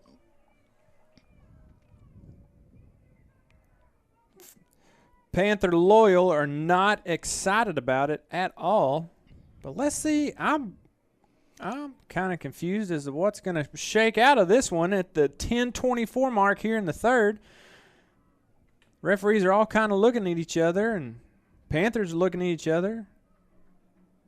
They're all pointing back there, and they're pointing this way, and Al's pointing at me, and I'm pointing at Jake, and we're all just pointing. Nobody really knows what's going on. Don't know what's going on. There it looks like they're resetting the chains over there. We had it 1st and 10 at the 27-yard line, so the yard to gain would have been the 37-yard line. The marker was thrown at the 47. So if you back them up 10. So it plays a first down. All right, so now we've got it on the 39, first and 10. Man, Goodness. that take the wind out of the sails. I wish we had a camera up here in the booth. Everyone up here is just cracking up right now. But, hey, we'll take a 50-yard pickup, but we'll also take a first and 10. Fresh set of downs. So Kane Richardson, he gets the snap. He's going to get over the 40. They're going to drag him down at the 43-yard line. It's a great pickup. That's a pickup of 4. We'll take it. That's going to bring up second down and 6. That's a great pickup. Great job by our front line right there. I mean, they literally had a wall right there. Somebody reached in through that wall and wound up grabbing Kane there, pulling him down. Kind of got the back of the jersey there. Yeah, if he would have busted that, that would have been trouble for Russellville. So Kane gets the snap again. He goes over the left side. He makes a man miss. He's going to get right at the first down. Referee's got his foot on it. Looks like they're going to give him forward motion. It's either going to be third and a nickel or, I'm very confused. Oh, there we go. I'd say the head official there is waiting for a first down and run the clock. But, hey, great job right there by Kane Richardson. He's looking at that defensive end. That defensive end crashes down like that. He pulls the ball, and see, there we go. He's gone. Nope, we got another flag on the field. McElhaney's into space. He gets about a 25-yard pickup, but there is a flag down right at the line of scrimmage. Let's see what comes of this one. It's going to be holding on the offense. Man, Al, I was just about to brag that in that first half, the Panthers didn't have a single penalty. Yep. It was all on the Cyclones. They had 5, and here we are, 3 minutes into the third quarter, and we've already had 4. Yeah, that's not good, man. That does not help us move the ball down the field, and it's been penalties on big plays too. That's what really gets you, But what I was saying earlier, Kane Richardson, he's faking right there to McElhaney or whoever's in the backfield, and as he's got that ball in his gut, he's sitting there. Kane Richardson's looking at that defensive end. If that defensive end crashes down on the running back, Kane just pulls the ball out, keeps it to the outside, and go. But if that defensive end stays outside, he just gives the ball to the running back, and the running back tries to get what he can up the middle. Well, let's see what happens here. We got trips to this right side. Kane Richardson, he's going to keep it. He's going to get out over the 40 to about the 41-yard line. That's going to bring up second down and about 16 with 8.5 to go here in the third quarter. Well, that's a tough couple yards right there. He wound up taking a pretty good shot right there. But way to bounce back up and get back on the line, keep the ball moving down the field. So here we go. We got twins to both sides. G-Money in the backfield. They're going to bring McElhaney in motion. He's got space. He's going to cut up to the 45. He's going to get over the 50. He's got room. He's to the 40. He gets tripped up at about the 40, let's say the 44-yard line. He's slow to get up. Yeah, you jump up that high and land straight on your back. You know, he may be losing a little wind there, but way to jump up. Great play, man. Fantastic play. Great play, man. I love seeing all the Panthers on the sideline. Give him some encouragement there as he tries to catch his breath. So here we go. Kane Richardson in the backfield. He's going to hand off to G-Money. He's going to fake it. It's kind of a misread. He was trying to hand off on the right side, and G-Money ran on the left side. Yeah, when you do something like that defensive end, he knows exactly where the ball's at, you know, because there's nobody there to fake it to. Right. Maybe we'll reset and, get our wits about us and finish up this good drive that we're actually putting together. Well, that brings up second down and 11 at the 7:15 mark here in the third. Trips to the Twins to the right side. Lawson Worthy's up on the line of scrimmage. G-Money in the backfield with Marcus Simpson all alone up on that left side. Garrett's going to get the handoff. He's going to run into a couple of Cyclones. That's number 28 on the stop. 26. Tristan Sims on the tackle. Yeah, that was a good play. Look there, man. Yeah, that was a great play by him right there at the linebacker position. Just seeing that play develop and stepping up right there and filling a hole. And it was a good play by Russellville right there. So just over 6.5 minutes to go as Miles Miller checks out and the Jet checks back in. It's 3rd down and 11. We need something to happen here, Al. Yeah, we do. It's tough. Somebody on 31. Actually, we've got a double covered on 31 up there. So let's see what we got. Is it a blitz? Richards get the snap. He's going to chunk one deep to McElhaney. Cyclones are going to jump it, and that's going to be incomplete. It's going to be 4th down. Yeah, I like what they were doing there. I mean, that's a great job, by Russellville there to. I mean, it looks like that linebacker there's you got to drop back into coverage, and you're going to have somebody over the top of McElhaney and then somebody actually on him. But what that guy does is he just shoots in as soon as the ball's snapped. It's a great job by our running back to actually pick that block up right there. We put a little bit more air on it, get it underneath it, and maybe that's 6 for us there. But tell you what, we brag about McElhaney's speed. Foster, number 15 for the Cyclones, got some jets as well. Richardson wants to throw it. It's going to be picked off. It's going to be picked off at the 25-yard line, and this one's going all the way. He's over the 20 to the 10. That's going to be a touchdown for the Cyclones. 2 of their scores tonight have come from the defensive side of the ball. There is a flag down at the 44-yard line, so it looks like this one's coming back.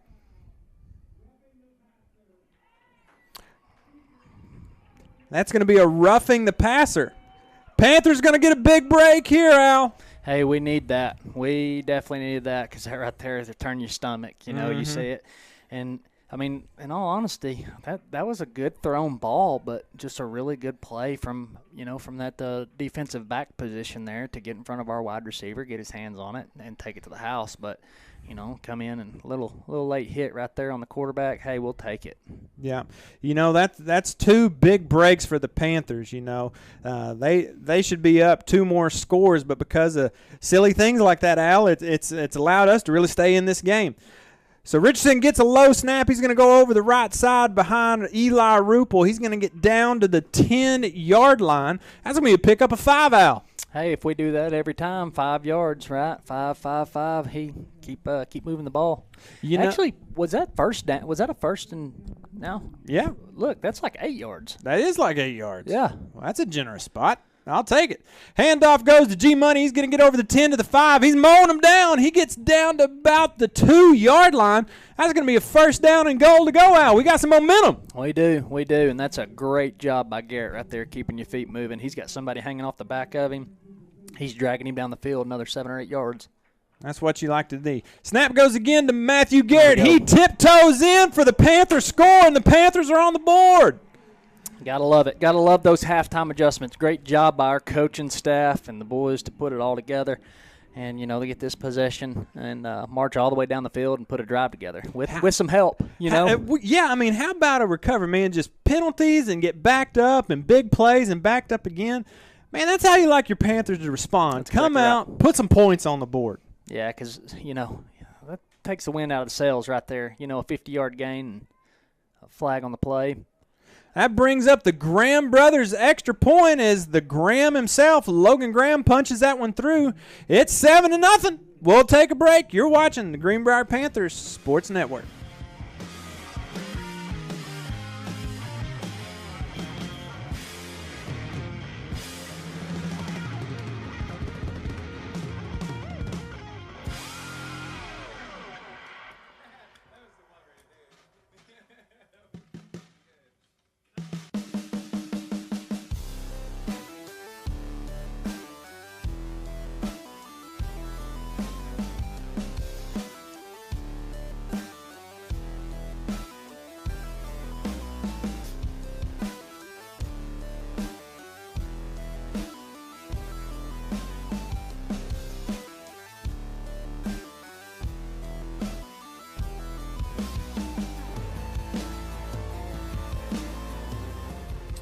.5:12 to go here in the third.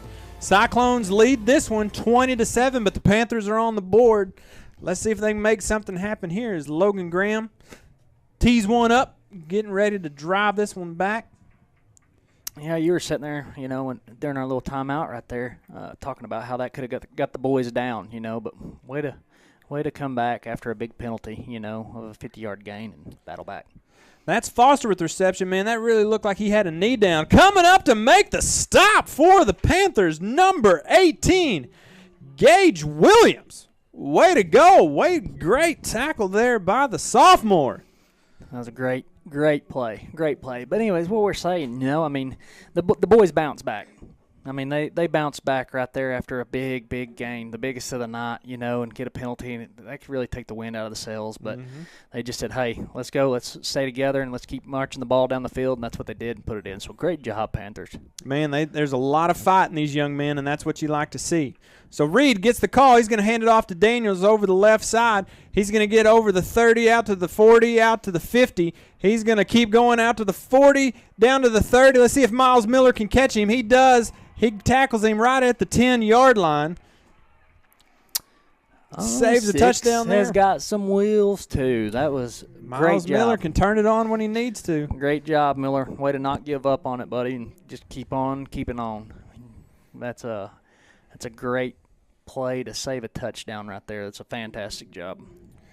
That's going to get the Cyclones all the way down to the 9-yard line with 1st and goal to go. Man, we were set up right there, too. Just a couple missed tackles, turned into a big gain. Tell you what, Daniel can turn it on when he needs to. So he gets the call here. He's going to go over the right side and run this one in for the score. As he crosses the goal line, Matthew Bernard lets him know that they're still playing football and gives him a little shove there. But regardless, it puts the Cyclones up 26-7 with 4:13 to go. 2 plays, and they're in the end zone. Yeah, Bernard said, hey, you may cross the goal line, but I'm still right here, so just don't forget about that. That was a good job. So let's see what they do here. They've tried to go for 2 on their second touchdown and weren't able to get it, and they've kicked some field goals, but it looks like they're going to go for 2 here again. Yeah, I got to try to figure out a way to get that point back. Watch out, guys, down there on the right side. There's nobody down there on them. There we go. He sees it there. It's going to be a false start, so that's going to back him up. False start on the Cyclones. That'll back them up 5, and they're going to bring in the kick team to try to get that extra point. Kind of confusing here, Al. Do they not have faith in their kicker? I guess not. They wanted to get that point back, but then when you back it up, this much, it's like, well, we might as well kick the field goal and try to get this point, Miles Miller about had a hand on that one, but the point after is good. 4:13 to go here in the third quarter. Cyclones are up by 20. You're watching the Greenbrier Panthers Sports Network.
.413 to go here on homecoming as the Cyclones are up 27-7 with 4:13 to go here in the third. They get this another ugly kickoff as Miles Miller fields it at the 15. He waits for a second, finds a little gap. He gets over the 35. Man, that's 2 good returns of 20 yards both for Miles Miller, Mal. Yeah, he's just seeing the field well, on those kickoff returns right there and just picking the right hole and going for it. And it's just a great job by him, just seeing the field very well. He's definitely going to get a good night's rest tonight. I mean, he's run the length of the field about 5 times now. He ran the length that in about 8 seconds as I've ran all year, probably. He was quick getting down the field. So here we go. We got trips to the right side. Kane Richardson in the backfield. He's going to hand off to Matthew Garrett. Yeah. He goes over the right side, over the 40. He's going to get over the 45, down to the 50. They're going to push him out at the 45. Great job by our offensive line. You see that wall, man. I mean, that's what you're talking about. That's what you need right there. Our outside guys right there, our tackles and ends, they crash down on it and let him get to the outside. Great pickup. 1st and 10 from the Panther 48-yard line. They say he stepped out a little early. Matthew's going to get it again. He's going to get down over the 45. That's going to be a 7-yard pickup to bring up 2nd down and short. Yeah, I don't blame 27 right there. Varnell, he went down at the knees right there. That's a full-grown man. You're trying to meet head up right there in the hole. Matthew Garrett's 30. They don't call him G-Money for nothing. So 2nd down and 2 with 3.5 to go here in the 3rd. Richardson wants to throw. He's going to tuck it and run. He's going to get over the 40, over the 45, the 1st down and then some. He gets over the 25, down to the 20. He's back and forth all over the place. They're going to wrap him up at about the 18-yard line. That's a big 1st down for the Panthers. Big 1st down. There for a second, I thought he was just going to slide in, take the old NFL slide. But he kept battling along. They go quick. Matthew Garrett gets it again. He pushes a man down, mows him over. It takes about 4 to wrap him up as they keep the clock rolling. He's going to get down to about the 11-yard line. That's a pickup of 6, Al. Way to run the ball, because that could have been a pickup of 2, but he mowed one over and got a little extra yardage right there. Handoff again to Garrett. He's running that right side again over the 10. He's going to mow a man down and get all the way down. He's going to get the 1st down. So it's going to be 1st and goal to go from the 7-yard line out. Look at our big line right there. They're getting up there on the ball, getting quick. Hey, we got them on their heels. Let's keep go.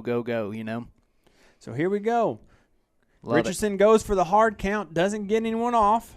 2.5 to go here in the 3rd. Everybody's set. Trips to the right side. Richardson gets it. He's going to keep this one. He's going to get over the 5. He's in for the touchdown, Al. Great. Touchdown, Panthers. Hey, whenever got a little carried away right there, but gotta love that. That's great adjustments. Guys moving the ball down the field. We had the defense on their heels. It was play after play after play. Get on the line, get set. Get on the line, get set. Wait. Great job by the Panthers. Move the ball down the field once again. So Wilson Morgeson coming in to hold for the extra point, as Kane Griffin's normally our holder, but with him out, he's not able to do it. The kick is up. The kick is away. We got a ball game now. It's 27-14 with 2:20 to go here in the 3rd. You're watching Greenbrier Panthers Sports Network.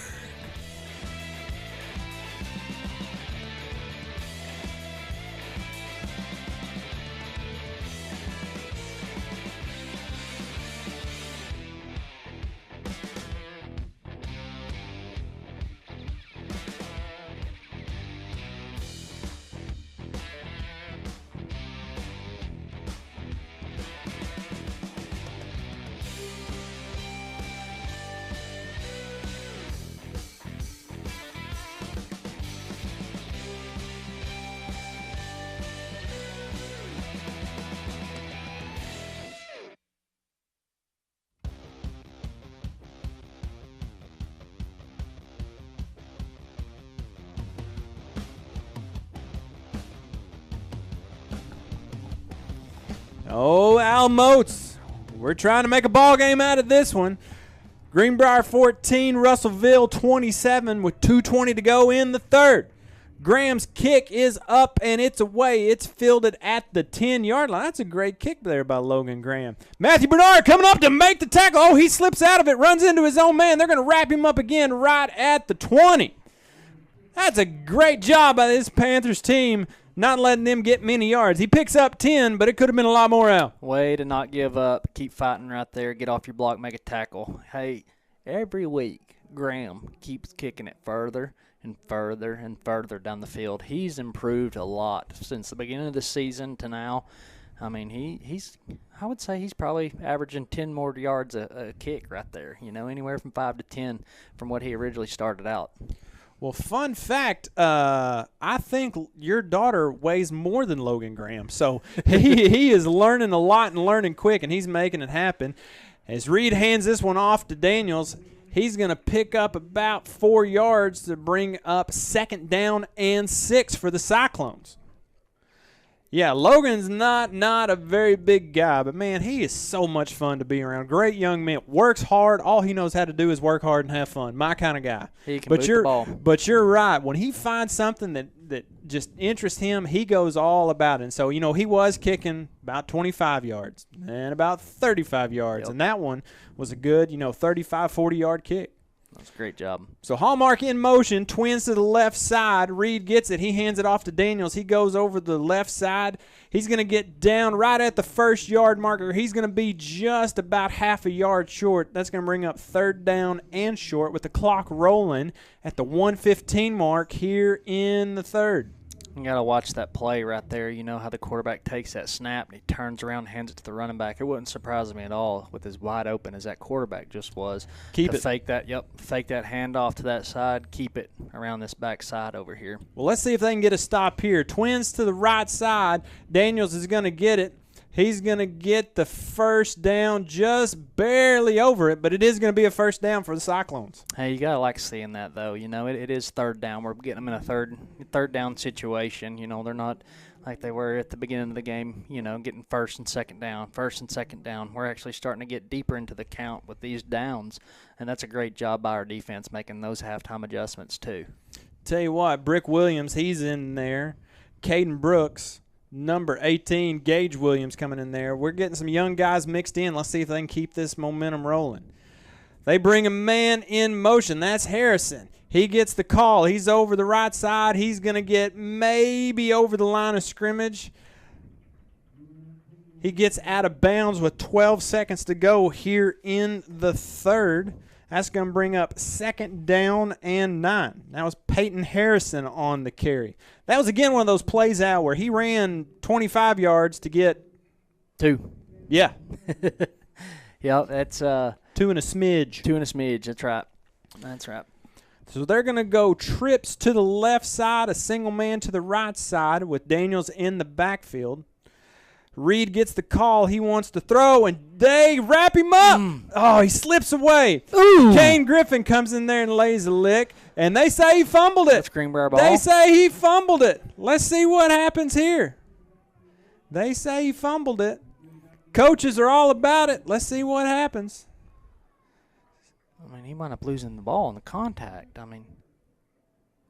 They're going to say it's 3rd down. Oh, man. But it is a loss of yards, so it's not what we thought, but it is going to be a loss on the play. So that's the end of the 3rd. They're taking a timeout. We'll take one with them. You're watching the Greenbrier Panthers Sports Network.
So here we go. 12 minutes of football left here on homecoming. Cyclones get a loss there. It's going to bring up 3rd down and 12 as the quarterback Reed keeps it. He's going to get wrapped up by Jake Hargrave. He's been after it all night, Allen. He makes it happen. Finally got him one on a huge 3rd down right there. That's what I'm talking about. 4th and 16, and the Cyclones are going to have to punt. That's great job by our defense. Great job. Hey, we're playing Panther football right now. That's what I Love like to seeing see. these guys down, but not out. That's good. That's real good. By the way, give a big shout out right there to Kane Richardson, on that last series. He said, I can throw the ball, I can run the ball offensively, and I'll hit you hard on defense. So great job. Good shout out to him. Mr. All Around. What a punt. My goodness. McElhaney's going to let this one roll. It's going to get all the way down to the 30-yard line. Whew, that was a punt. That's it had a 50-yard punt. Hey, it had a perfect spiral on it and everything. My that was goodness. nice. That was real nice. That's a dangerous punt, though. You punt yeah. it that far and that fast, if McElhaney would have been back another 10 yards right there, he would have had a lot of room to run. Yeah, he could have caught that one on the hop and made something happen. Yeah, they said that, down in warm-ups, he was doing the same thing before the game and pregame. They said that he could absolutely boot it. That's from Jake, our weatherman / Yeah, we stats haven't had a guy. weather report.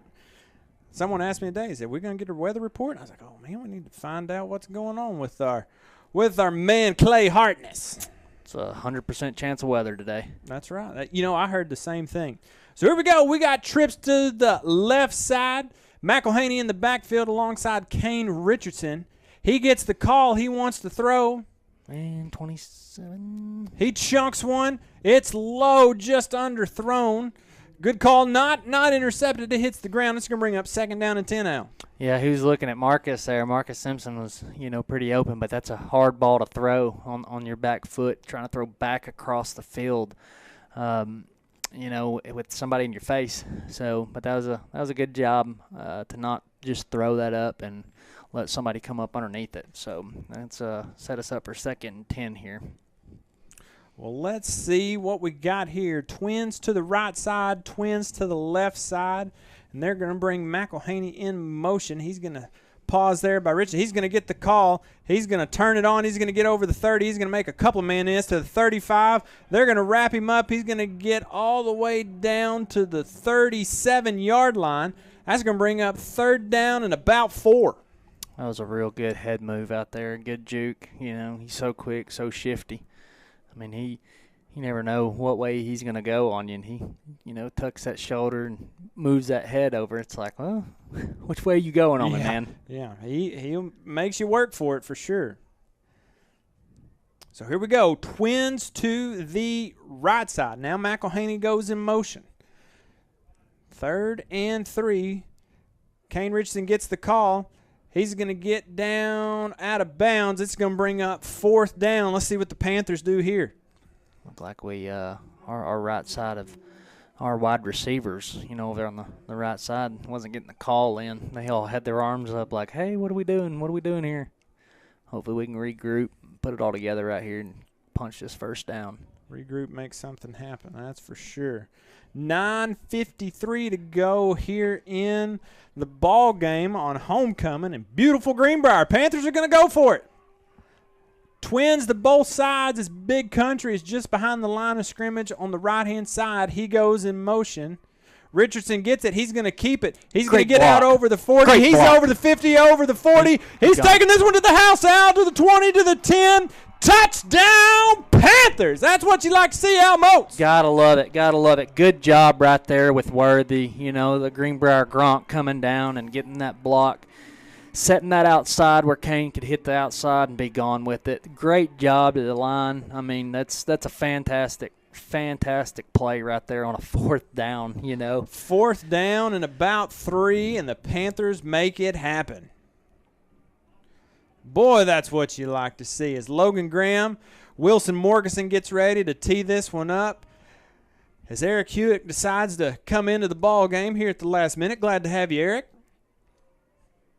But here we go. The kick is up. The kick is good. We got a ball game. We got a ball game, Al. You're watching the Greenbrier Panthers Sports Network.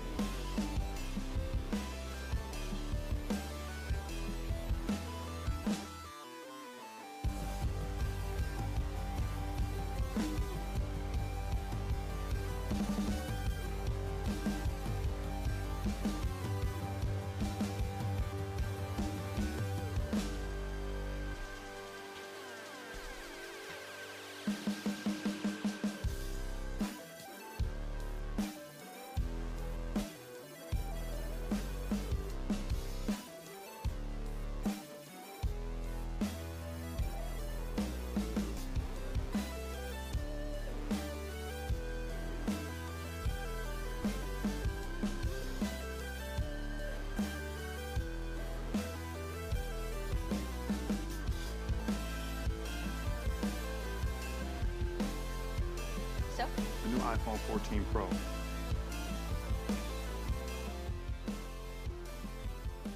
So here we go with 9:26 to go at homecoming here in Greenbrier. We've got a ball game 21-27 as Graham boots this one back all the way to about the 14-yard line. He's going to make a few man miss. He's going to wrap him up, and they're going to get him down at the 35-yard line, and that's where the Cyclones will set up shop.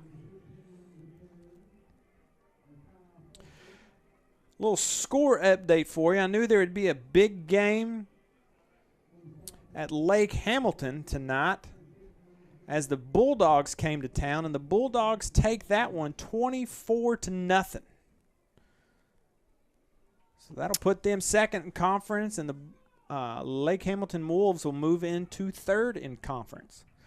1st and 10 for the Cyclones as Daniels gets the call. He's going to get out over the 35, lower his head, get down to about the 36-yard line. That's going to bring up 2nd down and 7.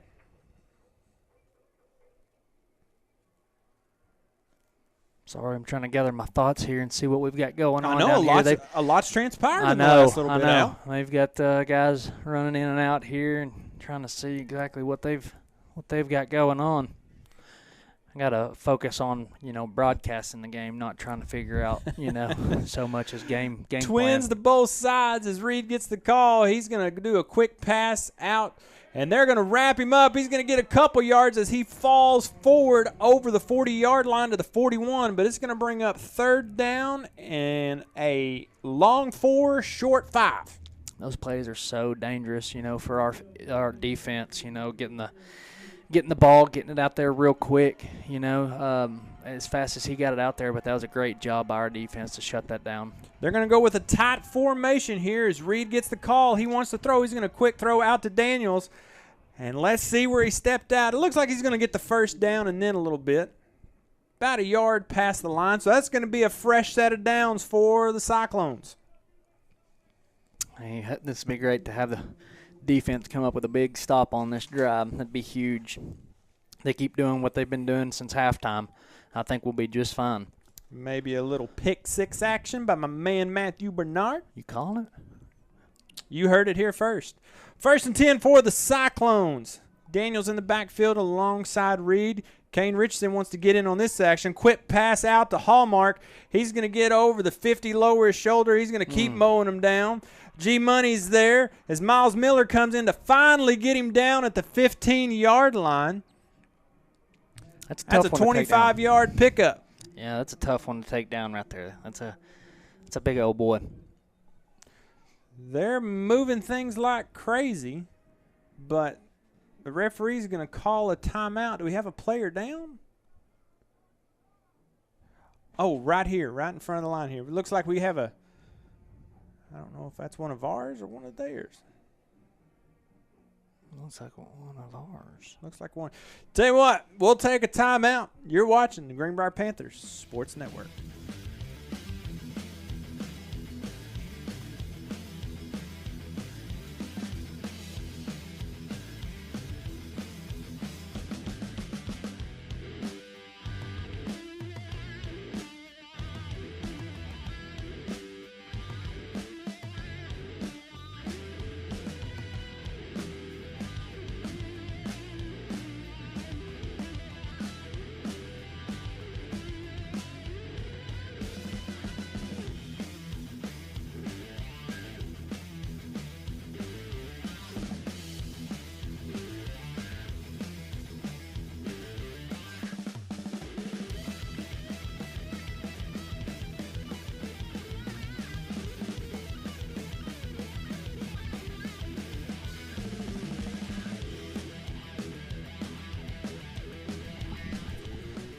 Well, we're back out of the official timeout here. That's Matthew Bernard down on the sideline. They've got him down here on the bench. Let's see what happens there.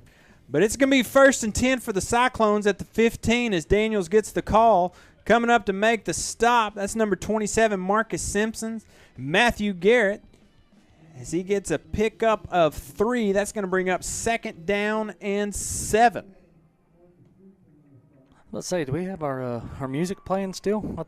thought I heard that. But That's I guess weird. it's just something something ringing in my ears. Yeah, it is Probably weird. you yelling up here. That's right. They're going to go Twins to the right side. They've got Hallmark just up on the line of scrimmage with Daniels in the backfield. He's going to get the call. He's going to go up the gut. He's going to get the line of scrimmage and then some all the way down to the 7-yard line. That's going to bring up 3rd down and short.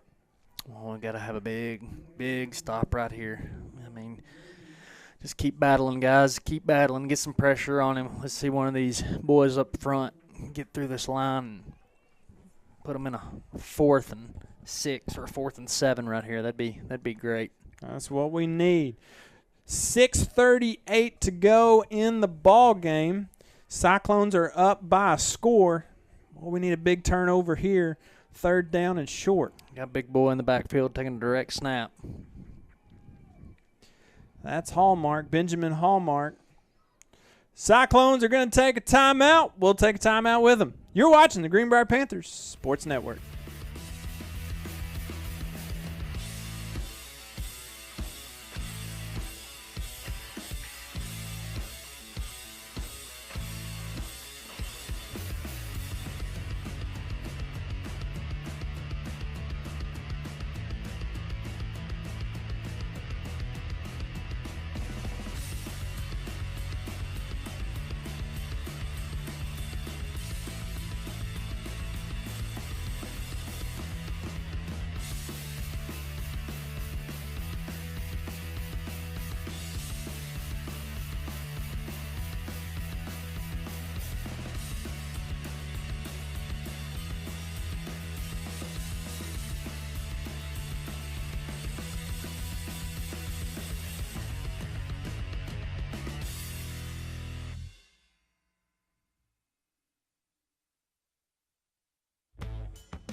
We're back out of the timeout.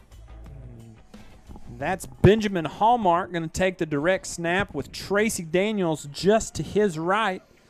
Daniels is going to keep it. Nope, Hallmark's going to keep it. Had me fooled. He's going to barrel all the way down. We hadn't got a signal yet. He's going to get down to the 1-yard line, maybe even the half-yard line. Oh, so it's 1st and goal from the half-yard line? 1st and goal from the half-yard line. Wouldn't surprise me if they keep the same package in there. Yeah, that's kind of what they look like they were doing. No, they're going to bring their normal quarterback back in. And no, they did this earlier and scored yep. on the goal line a little bit ago. That's number goal line package. Goal line package. That's Golden in there. As he goes in to block, Tracy Daniels gets it in for the score. At the 5:40 mark here left in the ball game, and the Cyclones go up 33-21. The Panthers got some work cut out for them here in these last 5.5 minutes, but let's see if they can make something happen. So they've tried for 2 a couple of times, Al, and they've kicked it a couple of times. So let's see what happens. Looks like they're going big boy package. I see David Reed, their QB, there in. So let's see what happens here. They got a lot of big old boys in there. Looks like they're going to go sturdy package. Twins to the left side. Twins to the right side. They got motion coming from every which way. Reed wants to throw. He's not going to get it. And that's going to be incomplete. So it's 33-21, 5:40 to go here in the ball game. You're watching Greenbrier Panthers Sports Network.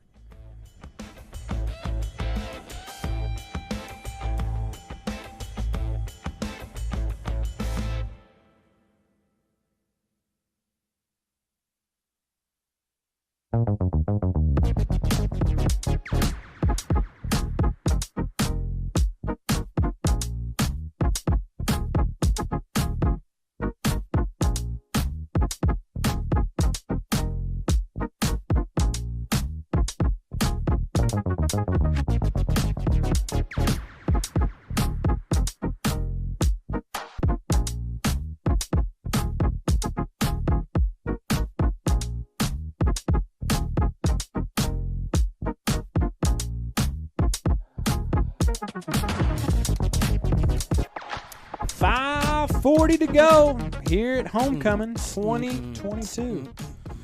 Tell you what, these jams we got rolling tonight, we'll let that play for a minute there. That's just good vibes all day right there, Al. I know, I like it. I'm getting into it a little bit. Well, let's see if these Panthers can get into these last 5 minutes and 40 seconds. Try to make this thing happen. Let that one go out of bounds, and we'll take this one from the third. Is it 30 or 35 when they kick it out of bounds? I guess we're fixing to I think it's the 35. About to find out. I'm sorry, I was over here just all vibing and stuff. I know. Doesn't this make you feel good? 35. Statman says 35. He was also jiving with the vibes. That's going to be a good field position for the Panthers. So let's turn it into points as we shake and bake on this offense, trying to mix and match any and every way we can. Coach BJ down there getting fired up. You know that's right. That's all Coach BJ knows how to do. Get people fired up, man. He looks at me, and I'm ready. I get ready to run through a brick wall. I'm like, all right, Coach. Fun story on BJ. I saw him down there. Said, BJ, man, how we doing tonight? He said, is Al coming? Yeah. I said, it's good to see you too, Coach BJ. That's my buddy, man. I love that guy. Yeah. I love that guy. Twins to both sides. Kane Richardson in the backfield. Lawson Worthy with him and his midriff right up on the line of scrimmage here. Let's see what happens. Play clock down to 2. Richardson gets it. He wants to throw. He's going to keep it. Run that thing, man. Get out. They kind of flush him. He gets out over the line of scrimmage. It's going to be a pickup of 2, so that's going to bring up 2nd down and 8. There for a second, I thought they were going to throw a flag on Worthy for holding, but then I get to looking, and it's like, no, Russellville's got him. Got him held up, there you know. So, hey, way to take yourself out of the play. We'll take that one. I do apologize. I got excited there, and I'm like, run that thing. Well, that's not my job to tell Kane Richardson what to do. My job's to inform all of our viewers what's going on. That's right. I apologize there. Hey, we're getting a little excited, man. I'm just happy for these guys. Proud of these guys. Keep battling back. Quick throw out to McElhaney. He wants to throw this one. No. He throws a wobbly duck, and this one's going to be incomplete. Incomplete. It's going to bring up 3rd down and 8 for the Panthers. Tell you what, McElhaney can run. He can move. He didn't. Hey, he threw it a pretty good ways, but he put all 140 pounds into it, and I think it went way up, and he was reaching over there for that glove, like trying to wipe that glove off. It slipped halfway up, and I just put it up there by the lights. Well, it brings up a TC Works 3rd down as the play clock's at 6 right now with 5:19 to go. Kane Richardson gets the call. It's a low snap, but he gets it. He fires one out to Marcus Simpson. Marcus Simpson gets it. That's a great catch. That's a pickup of 14 and a 1st down for your Panthers. Great throw and catch. Panthers want to go quick here. Love him staying in the pocket. They're going to go all 4. Richardson's going to keep it. He's going to get over the 50 and get out of bounds right at the 45-yard line. That's going to be a pickup of 4.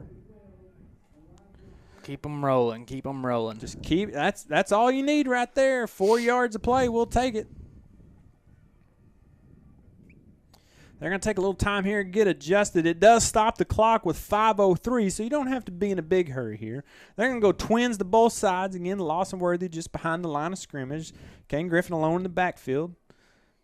As the jet goes in motion, he's going to get the call. He's going to get over the 50. He's going to stumble. Number 26 got a hand on him. That was Tristan Sims. He's been wreaking havoc all night long. And that's going to bring up 3rd down and 8 for the Panthers. Tough situation to be in right here, but hey, we've been doing good moving the ball this second half. So we'll see what Coach Birch and Coach Tribb draws up right here.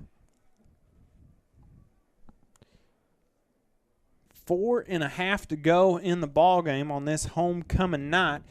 As G Money Matthew Garrett checks in the I formation. Richardson gets the call. They bring the house. Richardson fires one out. It's incomplete. And that brings up 4th down. Panthers are going to have to punt. That was a they brought the house on that one, boys. We got to go for it right here. I mean, we don't need to punt it. We'll probably keep the offense here on the field and see what we can do. I mean, I love the play call. I mean, play call is there. It's there. It's just you got flushed outside the pocket, and just a tough ball to throw right there. Throws a little low, but we'll see what we can get right here. Clock stops with 4:19 to go with that incomplete. Maybe an out route right here with McElhaney at the first down marker. Richardson wants to throw. He's going to lob one to McElhaney. He's open. He catches it. He's at the 25. He fights a man off. He's down over the 20. He's taking this one to the house, out to the 5, to the 10. Touchdown, Panthers on a 4th down. My goodness. He jumped to the moon for that one. The defensive back went up for the interception. McElhaney reaches over, makes the catch, makes 2 or 3 guys miss at the 25, takes it in, Al. That's a play right there. That was a great play. Great play. I think Coach Tribb maybe tapped into my deal up here, Let him know, hey, let's get McElhaney on an out route. That's exactly what happened. Boy, I saw Kane unload, and I was like, oh, boy, here we go. But he makes it happen. The kick is up. The kick is good, Al. We got 4 minutes of football left to play. You're watching the Greenbrier Panthers Sports Network.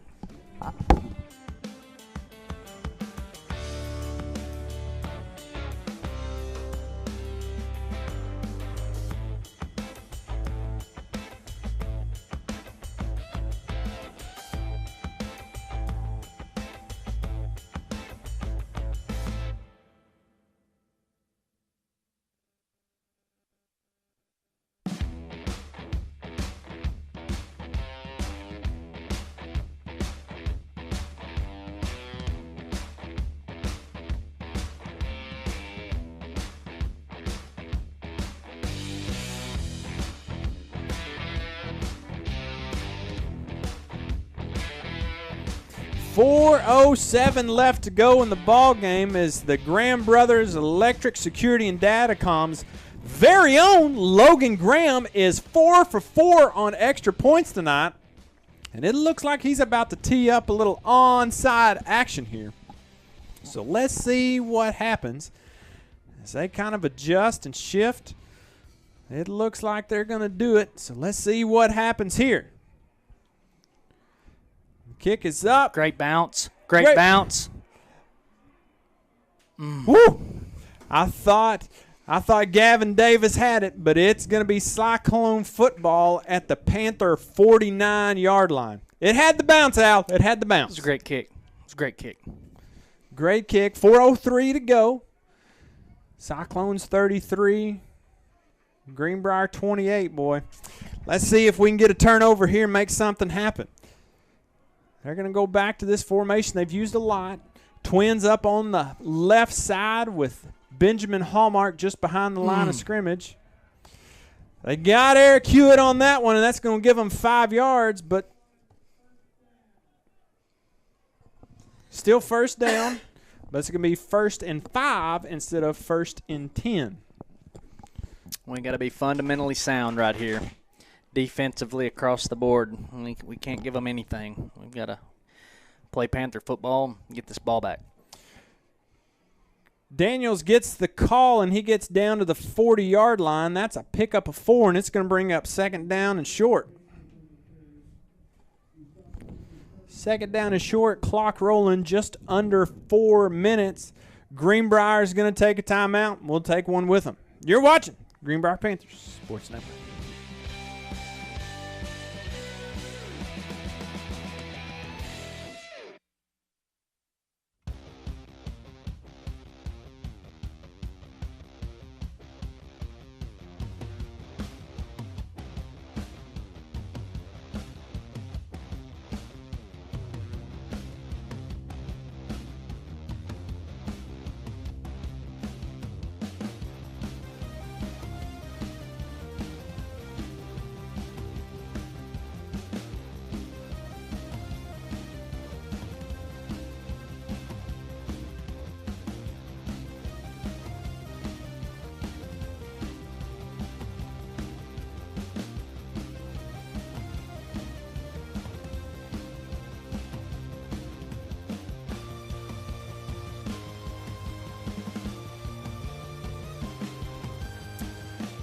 .349 to go in the ball game.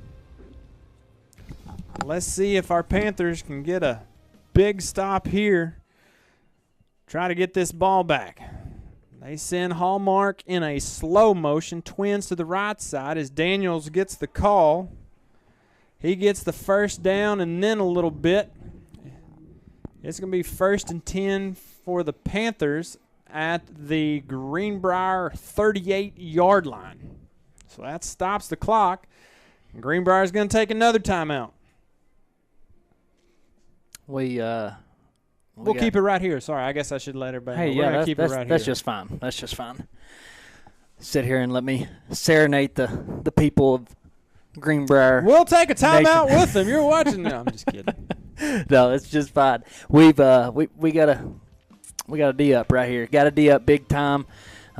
See what this timeout's about right here. Who wound up calling that timeout? We did. We did. All right, good. So we're getting our guys focused, getting them a little rest. Hopefully we'll break this timeout and wreak some havoc on this Russellville offense. Get this ball back. Tell you what, you got Big Country, Lawson Worthy up there on that line of scrimmage, as well as Jake Hargrave and my man, number 78, Logan Farley. Let's see if they can get in there and shake and bake and get this ball back with 3 3/4 left to go in the ball game. Reed gets the call. He gives it to Daniels. He lowers his head. He gets down over the 45 for a pickup of 4. And Greenbrier is going to take their final timeout with 3:39 to go. Al Moats, would you like to serenade, or could I play some music? Hey, play some music, man. Play the music. They're taking a timeout. We'll take one with them.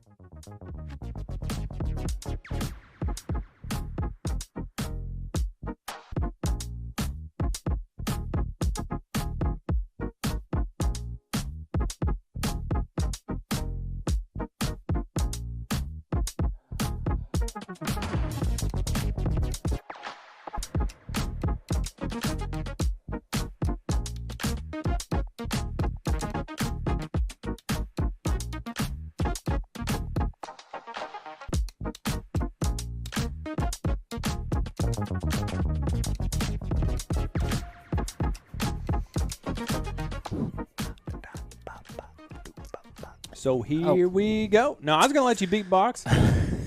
Twins to the left side as Hallmark goes in motion. David Reed calls for it. He hands it off to Daniels. He gets over the left-hand side. He's going to get down to the 30-yard line. That's going to be a pickup of 5 and bring up 3rd down and short. 3rd and short. Let's get in there. Guns blazing. Start pulling and yanking as hard as we can on that arm that's holding that football. Let's cough this football up and get it back to our Panthers. Big 3rd down here for the Panthers with just over 3 minutes to go on 3rd down.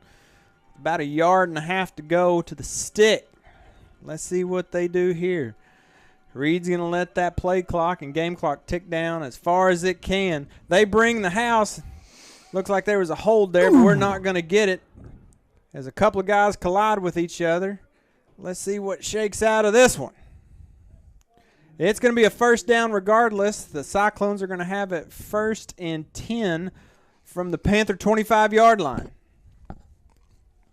Got to give it to our Panthers right there to really come in and put the hat on the football. I mean, tell you what, Brick Williams came through the line and looked like he really got held up there and just couldn't shake that blocker. That one would have been a loss. Yeah, that was a great job by our defense. Unfortunately, they didn't get the 1st down right there, but just a hard fought down right there for our defense. So here we go. Twins to the left side. And they give the handoff this time to number 15. He's going to get over the 20 to the 10. He's taking that one to the house. Touchdown to the Cyclones. That was number 15. That's Foster. That's their strong safety. He's had a couple of interceptions tonight. Now he's put one in the end zone as the Cyclones go up by 11 at the 2:22 mark here in the 4th. That's tough. That's tough right there, to see us fight so hard, and then a little busted play, I guess, defensively on our part, and they just keep it to the outside. And, I mean, he's got nothing but green grass to run on, Green Acres is the place to be. So let's see. Did you like that? What goes through your head all the time? Probably the same as mine. That's right. Bunch of nothing. Daniels is going to keep that one. He's going to get it in for 2, so that's going to put the Cyclones at 41 and your Panthers at 28. 2 minutes and 22 seconds of football left to play. You're watching the Greenbrier Panthers Sports Network.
Just under 2.5 minutes of football left to be played here on homecoming.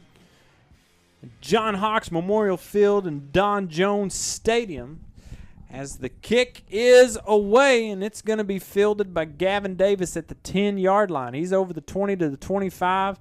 He runs into a few Cyclones. They're going to give him the 29-yard line. So that's where the Panthers will set up shop with 2:15 to go here in the ball game. Well, we gotta score quick right here. You know, I'm always looking at the glass half full. Just gotta score quick. Onside kick, get the ball back right. That's right. Score again. Hey, here we go. Man, it's hope Bernard's all right. See him down there on the bench. Got a little ice pack on his knee, hopefully. Ice pack and a set of crutches. So here we go. Richardson wants to throw. He's got McElhaney. They're trying to trap him. He gets all the way out of bounds at the, where does he step out at? About the 35-yard line, 36-yard line. We'll take that. Nope, back to the 35 now. So that's going to be a pickup of 6. It's going to bring up 2nd down and 4. Clock stops at 2:08 to go here in the ball game. Panthers are lined up. Kane Richardson gets the call. He looks to his right. He fires out to McElhaney again. He catches at the 40. He's got some room. He's over the 50. He makes a few man miss. They're running into each other. He shakes and bakes. He's over the 40 down to the 38-yard line of the Cyclones, and that's where the Panthers will set up shop. You cannot give that guy that much room. You know, he's gonna make you pay, but it looks something so simple of him just taking the snap and just throwing it over there to him, you know, and next thing you know, it's a 30-yard pickup. I mean, great job. Cyclones don't like what they see. They're going to call a timeout with 1:45 to go. We'll take a timeout with them. You're watching Greenbrier Panthers Sports Network.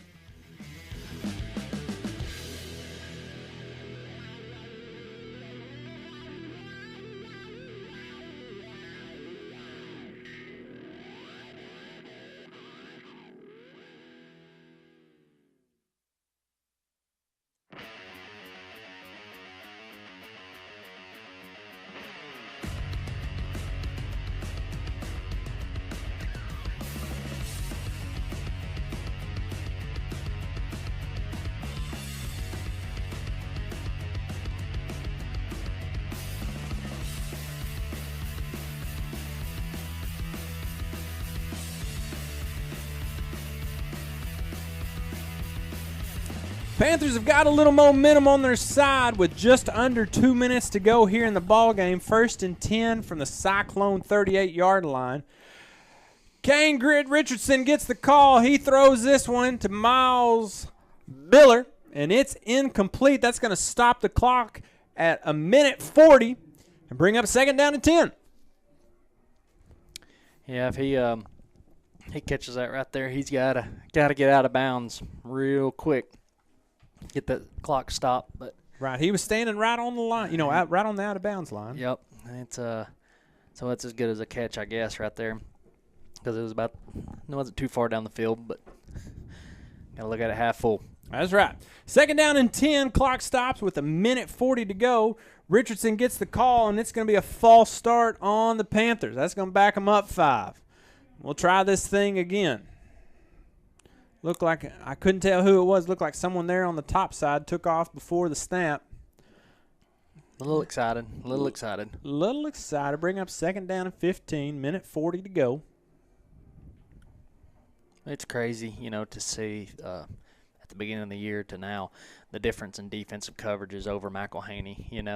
They've got somebody always over the top on him. Got somebody in his face and somebody over the top. Right. Richardson gets the call. He wants to throw. They're going to wrap him up. He kind of jumped up there. That's going to be a big loss. Clock rolling. He's going to get back all the way into Panther territory, back to the 47-yard line.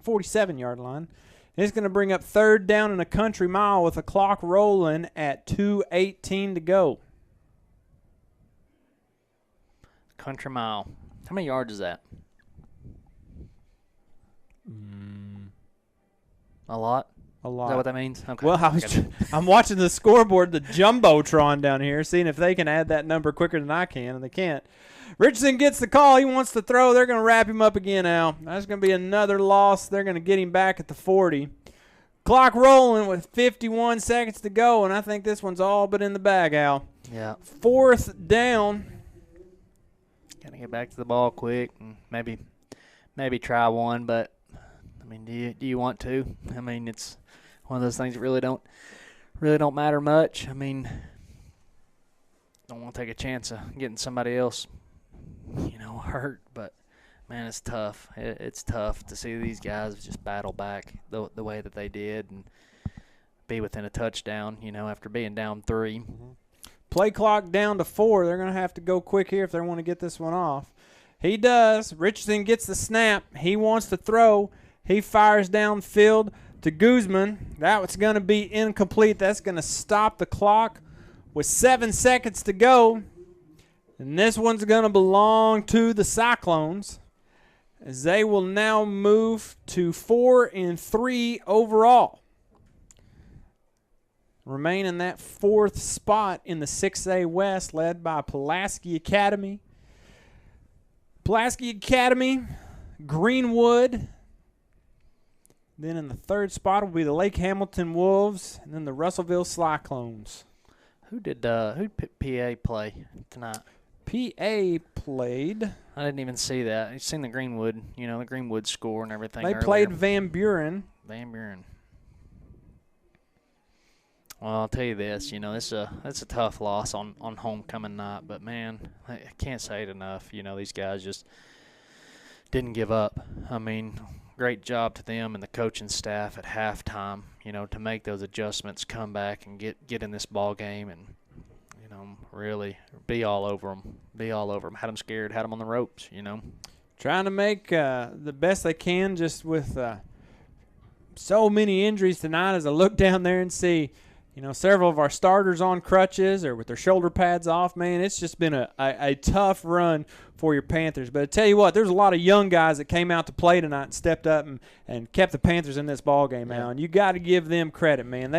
They could have just rolled over, but there's just tons of fight in these young men, and that's what you want to see, man. That's what you want to see in your team. And these guys really have played their hearts out, and that's what you like to see. So we'll take a break, and we'll be back with some second half stats. You're watching Greenbrier Panthers Sports Network.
We are back.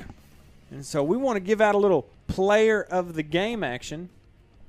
And so we were just sitting here talking about it during a little break there. And Al, give me your thoughts on player of the game. I'm all about it. Man, I sitting here thinking, talking with you, just thinking of all the good things that happened tonight, for players. And one that just did his job over and over tonight and was absolutely perfect on it, man. That's the kicker, Logan Graham. Logan Graham kicked every kick, on kickoff and kicked it deep. Great ball. Kicked every one of our extra points, put it all through the uprights, and then had a fantastic onside kick there that we actually had a great chance to recover.